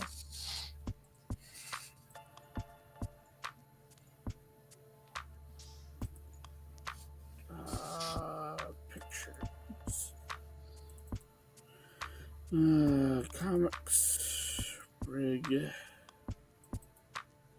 Okay, yeah, I could see why people might stop here temporarily, because this is where you have sort of like a change in like what the tempo of the story. You have a change in what's going on. It's like a scene transition almost. So I could see why people might possibly stop here. But they're also probably like, oh well, like look at the background, or like let me check this character, blah blah blah. Like there could be lots of things happening here. That would be my advice. The thing though that I think is important to pay attention to is not that. It's the fact that you have an unusually high drop afterwards. Yeah. So if we look at like you're in general really really stable. There's 2 points that stand out to me. It's the transition between pages 8 and 9 is a pretty big difference, and then your transition from pages 12 to 13. So those are the 2 weak points that you have, and you lose. Let's see. Let's do the one before 18 down to 9. You're losing like half your readership just between pages 7 and 9.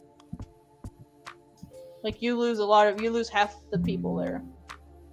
So that's really important. You got to check out what's going on between those pages. Okay. That would be my advice to you. Would be to check between pages 7 and 13, see what's going on. Is there like an unusual amount of text? Now let's see if we can find a clue. Let's turn on our page read time. Let's see if we can figure something out. So right here, this is where it's people start taking a really long time to read something. Like the highest one is 142 seconds. That's over 2 minutes to read a page. So like, are these pages becoming time intensive to read? And are they just becoming too much? Because notice the spike in read viewership as far as how long it takes between those pages, between 13 and 7, your read time or time that people are spending on pages starts increasing. So that might be something to do that people are having to take more time and then they're just leaving. Which is weird because there's nothing on those pages. Yeah. Like I'm not sure what's up. So yeah, I'm not sure what that's about. Or was it like me just parked there because I had to go to the bathroom at that point or whatever? That's possible. Yeah, that is possible. I mean, if it only takes you 2.5 minutes to go to the bathroom, I'm impressed. Well, you know. So it's page 9 and page 13 are the 2 big ones? Yeah, pages 8 and between 8 and 9 is when you lose a lot, and then pages 12 to 13. So I usually look at the 2 because that means that someone's not leaving this page, they're not even getting to the next page. So people aren't getting to page 9 and they're not getting to page 13. So the ones causing the issue would be 8 and 12. Like that's where they're leaving because they're not reading the next page. So I would check into those portions, and because there's such a small distance between those pages, I would see if like there's like, is there like a specific scene that happens only between those pages? Is there a certain event that happens between those pages? Is it too abrupt a scene change in those pages that might be causing that? There could be something that's maybe not clear or confusing, or like it could be that, or it could be that there's something that's causing them to spend too much time, so they're like, I don't get it, I'm gonna go leave. But overall, despite that, you still have a 25% retention ratio as far as like your completion. So that's still great. Despite having that problem, you're still meeting that 25% average. So I think if you can fix that or figure out if you want to fix it, cool. If you don't and you just want to leave it as is, that's okay, because you're still performing on average. So I think if you were to try to figure out what that issue is and solve that, I feel like you could easily go above average. Personally. Yeah, see, so here's page 8.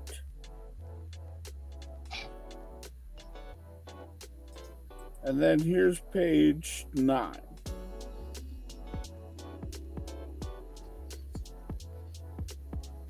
So there's something about the transition they don't like. Yeah, something between these 2 pages. And that might have been the cleanup. That might have been taken care of in the cleanup when I rewrote issue 1. Maybe. That's right, it's not updated, pages. Is it? So I'm more interested to see what happens when the rewrite comes out in June. Good idea. What I would do is I would have before, like right before, like the day before you change everything over, grab all of this data. Grab your screenshots if you want to make an Excel spreadsheet and write down all of these numbers. I'm willing to help you, sort of like how I have all of my stuff here. I'm willing to help if you want to see how that stuff changes. I love experimenting, you know this. So like, if you want me to help you set like this page up specifically so that all you have to do is type in your page views, that's literally all I have to do. I just have to type in how many views the page has, and all the other math it does for me. Well, I have it actually set up so that this original page is still there, and then the rewrite one is its own separate book. Oh, okay, that's interesting.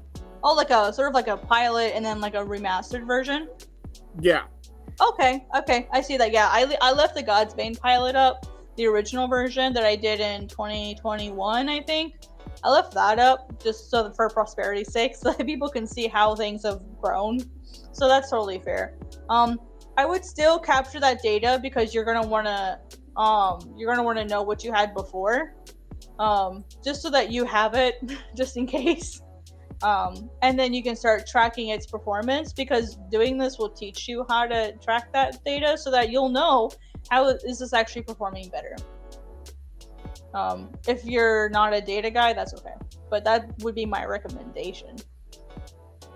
Yeah. Okay. Yeah. And like I said, when you're ready for that, just hit me up, and I'm happy to I'm happy to make a copy of this for you and help you set it up. That way it's as easy as possible, because I know math number is confusing. I like this kind of stuff, but I actually need to grab my data for today because it's Friday, which means it's analytics day for me. So. It's funny how everything is different for the different people. Like, I'm sitting here going, I'm going to use the analytics as little, not as little as possible, but I can already tell that it's going to be a day where I'm like, okay, guy, it's time for you to go in there and check your analytics, I have to like brace myself because it's a lot of numbers, and numbers are intimidating, and you know. Yep. But you're like, ooh, yeah, math. Yep. right? Time for math. Well, I'm excited because the main reason why I'm excited is because of what happened on Twitter. And so I'm really excited to see like how things have changed. There we go. So now basically what I'm doing is I'm just copying all of my data over. Basically what I do is I just shift the columns over. And because everything's formulaic, it does all of the math for me all over again. So I don't have to see how these zeroed out. That's because it's comparing these two sections together. So now I need to take this one and move it over here. So I'll actually just do this live for you guys, I don't mind. Alright, cool. So now I have all of my original data shifted. This is, let me see what the date actually was. Okay, so this one should actually be the 23rd. That's when I took the data. So now we get to see the final result of everything that happened. So, let me move my... So I hope that was helpful to you, Kyan. I hope that gave you some perspective. It did. Cool. Cool.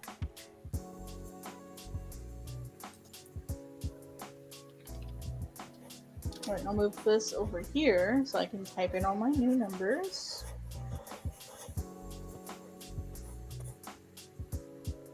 Always nervous grabbing my numbers. Always makes me nervous.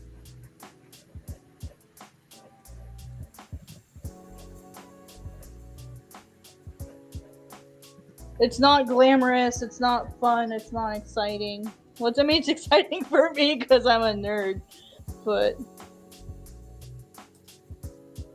And you can see that as I'm typing this in, it's actually like updating the rest of the sheet for me. The things that I usually look for when I know if things are getting better or worse is looking for a better overall retention rate and then a better overall page-to-page retention rate is usually what I look for. And then the reason why I have the color coding on the side is I track the percentages as far as like what is like I actually do a visual representation of what my page to page retention rate for that particular set of pages was.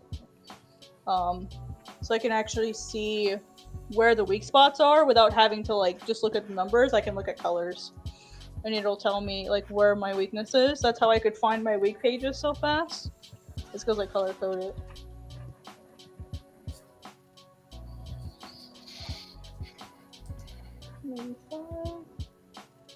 I keep bugging Chris to like make a CVS version or CSV that I can like export and then copy paste.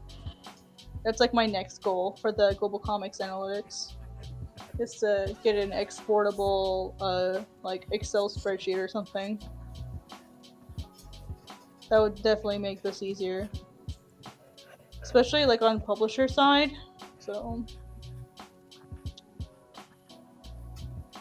133, 124. And I'm also kind of at the point where I don't want to change much more to Godsbane. Like, it's not a perfect first chapter, but there's a lot of manga that have meh first chapters, and then after that do really well. So it's interesting, the previews the first like 4 pages or 5 pages of Not Safe for Work comic. That cracks me up. It's not like very easy to read, but it's still, it's not like you can see it easily, but still, it's fine.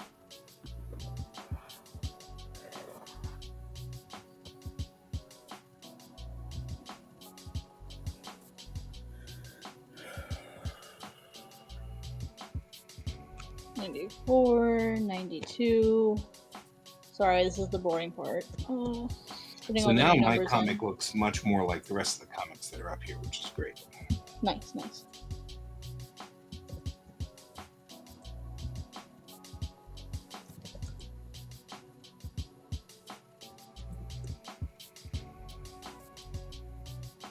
think Mariah was saying that it looks, they're just standing there, and I'm like, yeah, it's all right. A lot of these, they're just standing there.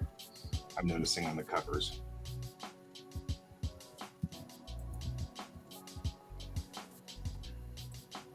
I want to leave my cover alone, but I kind of already hate it again.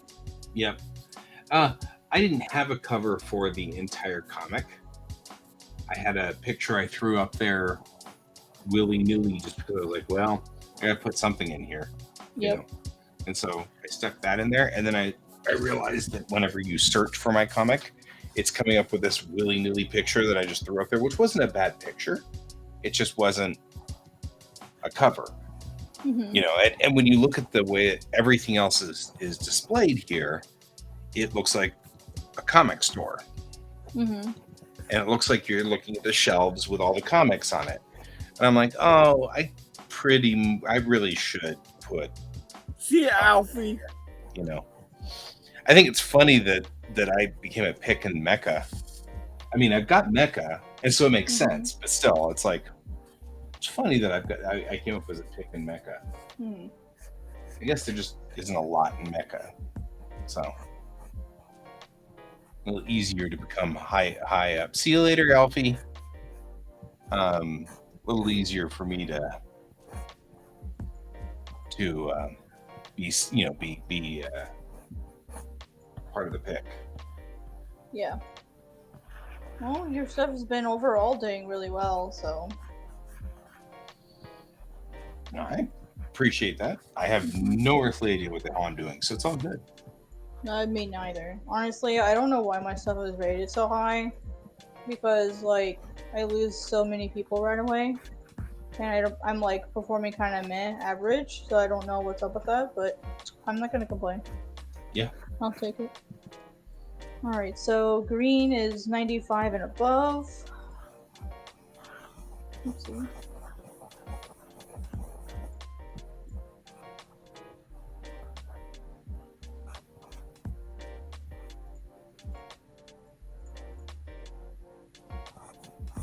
I could probably manually like figure out a formulaic way to do this, but I'm too lazy to set that up myself.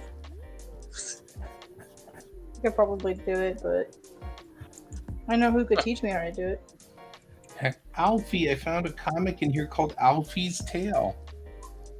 It's even kind of spelled the same way as your name. It's kind of cool. Oh, that should be 92.5. Dang it, 92.5, and that should be 92. 49. Viagra Bellum. Subs.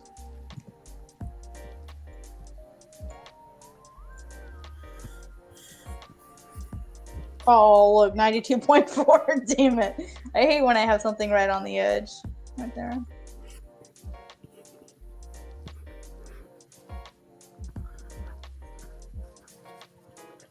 Oh, I missed a green. I like my comics being free. I think that's good. Yeah, I have my stuff set to. Oops, wrong color. I've got my stuff set to free, and then like optional download if people want it. Mm-hmm. I don't have optional downloads yet, but I'll work on that. Mm-hmm. Not tonight, though. I am starting to run out of steam.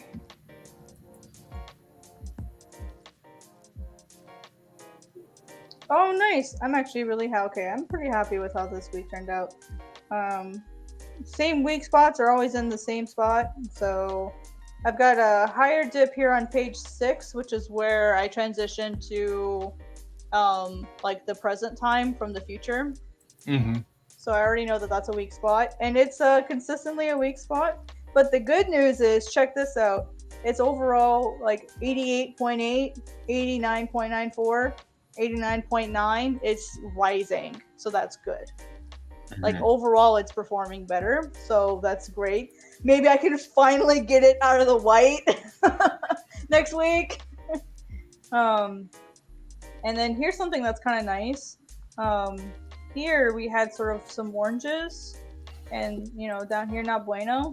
And then here we're finally getting out of that. We're finally seeing more yellow, which is good. Yellow is like middle My goal, the reason why I have the greens is the green is 95 and above. That's what I want to get to. That's my personal goal for page-to-page retention is 95%. I'm happy with that. I would love to aim for 99, but that won't effing happen. So I'm aiming for 95. That's what I want. So whenever I see a green, that's great. That means I've met my goal for that page. And so down here, looks like we had the same problems.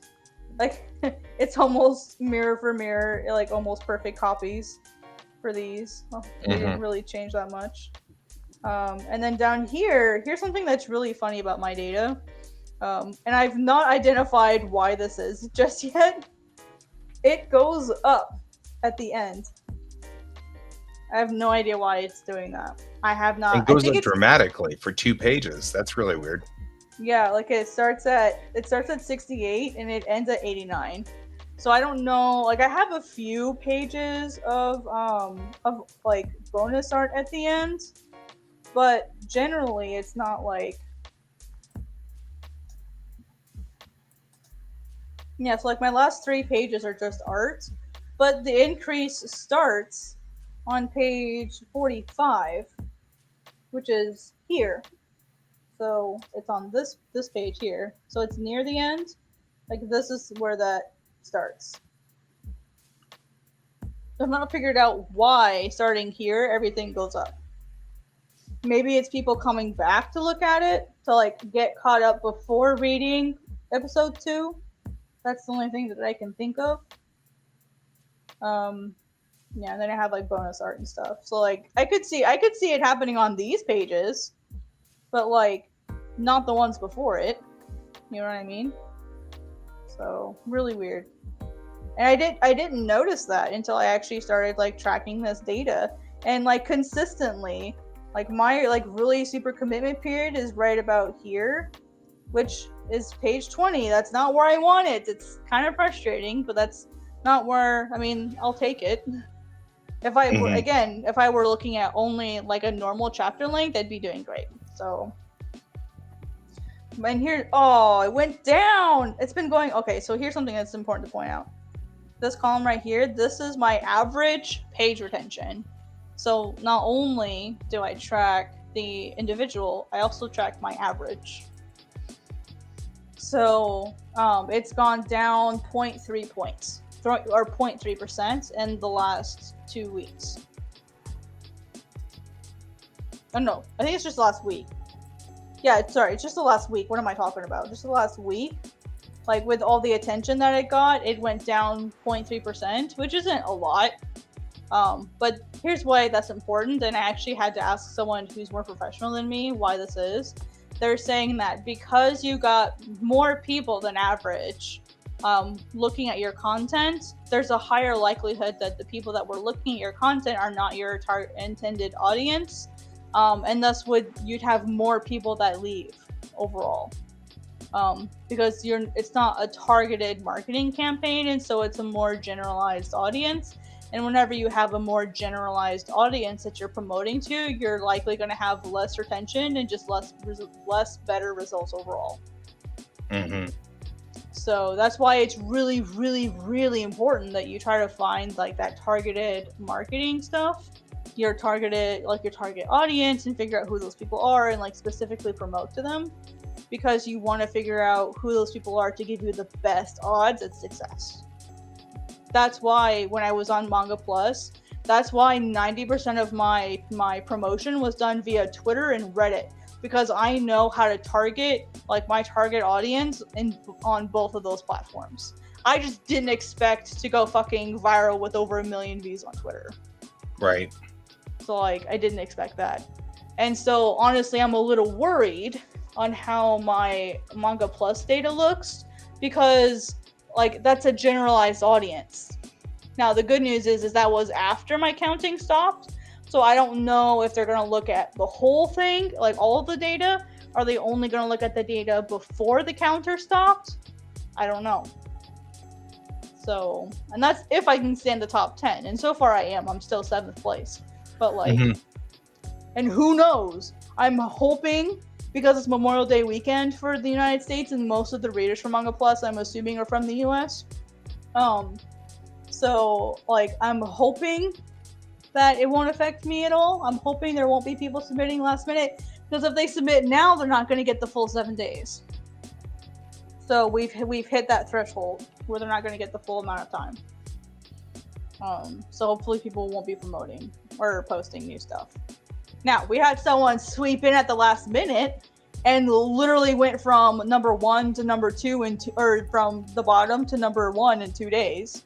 Yeah, I saw that. That was wild. I'm not surprised. I think they had an established audience. Yeah. Well, yeah, because they were number 1 last month, but they also, to put it nicely, mimic the style of a popular artist, like one of the most popular manga right now. And their style is very clearly it looks like there are people in the comments joking because they're like, oh my god, the original mangaka draw this. Like, that's how accurate it is. They like some of the readers were like, oh my gosh, like I thought like it's JoJo, it's Araki from JoJo's Bizarre Adventure. They're like, oh my god, did Araki draw this? Like I thought it was his. That's why I wanted to read it. And so we're all like, that kind of sucks. But Yeah, that does hey, kind of suck. Yeah. But hey, like that's actually kind of intelligent. That's kind of smart. Like, but also they could just generally really, really love Araki's art and want to draw like him. So, yeah, you know, I'm not gonna like shit on him or anything. Now, his second release is doing a lot worse than his first one. Like it's not doing near as well. His first one got like 330,000 reads, and his second one was only at 70 last I checked. And that's normal. You're gonna have drop-offs. That's the other thing. Like, it's completely normal to have drop-offs between releases. That's why, like, they tell you when you're starting in comics, make something only 3 issues long. And in manga, they encourage one-shots because you're less risk to the publisher. And when you have multiple installations of something, like, you're going to see usually a pretty significant drop-off between each one. So the shorter you can make something, the better. Or keep it in like one volume, but then you risk fatigue, and that's what I think happened to Godsbane. Is I think it was reader fatigue. Like this is like 50 pages is a long ass chapter, just to be completely honest. It's a long chapter. So yeah, I noticed that there was a monthly comic that was only 20 pages. And I was wondering if I should switch to that kind of format. you definitely could. I think if you think it would help you, you should do whatever you think will be best. I switched to monthly because I couldn't keep up with weekly or even every other week. So I switched to posting once a month, and it's done wonders for my mental health. And that's why like that's why I said like I'm adjusting comics flow, is because I'm currently having to change all my due dates. But like that alone has been like super duper tremendously helpful to me. It helps me manage myself better. It's less stress for me, but it also gives my readers like, hey, like once a month, like this is when Cass is gonna post. And you can either choose a specific day of the month. So at the moment, what I'm doing is the first Monday of every month, but I don't think people like that because then they have to remember which day of the month is the first Monday. So I'm thinking about picking a specific date, like say like the 5th of every month or whatever. So whatever that day is, I want people to remember the number rather than the day of the week. So, because I'm finding that doing the first Monday of every month, the date always changes. And that tends to frustrate people because then they have to remember what the date, they have to try to figure out what the date is. And if you can just tell them, oh, this is the number, like, and make it the same date every month, then that tends to work better. Yeah. So I'm gonna change it. I don't know what day I'm gonna pick. I'm probably gonna pick the 3rd, or because that'll probably match up with what I do on Manga Plus. So I'm gonna figure out what day I want to do for Manga Plus moving forward, and then just do the same for Global Comics. So And that was the other cool thing, like getting to talk with my Global Comics coworkers about like their feelings about me submitting to Manga Plus, and they were all for it. They were all for it. They're like, Creator Cat and Global Comics Cat are two different people, and like you're not forced to only post with us because like the duties that you do for us are different than the duties that you do for yourself. As far as like, because I treat myself like a job, so he's like, they're two completely separate jobs, they're two completely separate people, so you don't need to worry about it. He's like, the only thing you would need to worry about is if you were to be offered serialization, would the money that you get from them be greater than the money you would lose, like than the money you would make with us? Because if I'm become exclusive, like this is like, and this goes for anyone seeking out a publisher. Like once you look for a publisher, most of the time, like you have to stop posting everywhere else, so you become exclusive. So all of that extra money that you might get from like other different platforms you're on, you're gonna lose that. So if I were just for laughs and giggles to say I'm gonna get serialized, I'd have to take everything off of Global Comics. I'd lose that possible income. Mm-hmm. I know DD Mark has a Patreon, so I could make a Patreon and people could support me that way. But Right. yeah, I am starting to fade, guys. Okay, no, you're fine. I took a caffeine pill 2 hours ago, so I'm good. Yeah, no. Yeah, I didn't need nap to get today, to bed and I didn't do my because- normal procedures, so. Mm-hmm. Yeah, sorry I Oh. rambled a bit. I hope this was No, helpful to you guys. Just You are to sort absolutely of see how I fine, do my things. friend. You are always fine. Mm-hmm. But yeah, it is definitely coming Yeah, to I the. have to get up and feed animals in the morning. So. Oh yeah. Sorry, I'm didn't going mean to bow to out. keep you. No, you're not. It's not something you need to apologize about. We're coming to an end. Yeah. Yep. This is just the stuff that I get excited over. So. No, and I love having you here, and I learn so much every time. And I feel like sometimes we make you come back and say the same thing that you said the last time you were here, but I didn't get it. Yeah, like that's this fine. time I'm like, oh, I think I got it a little bit better, and that Mm-hmm. spreadsheet's really good.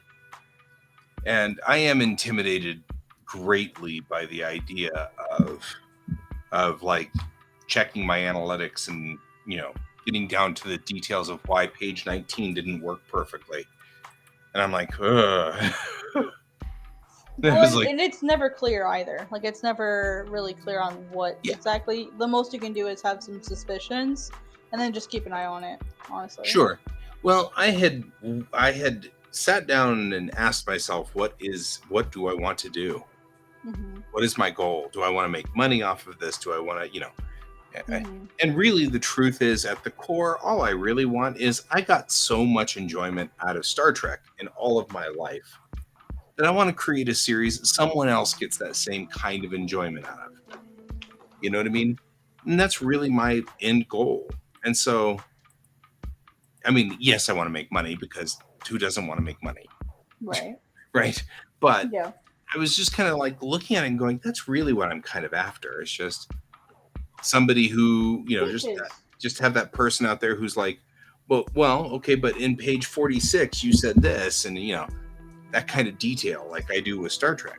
It's really kind of what I'm looking for.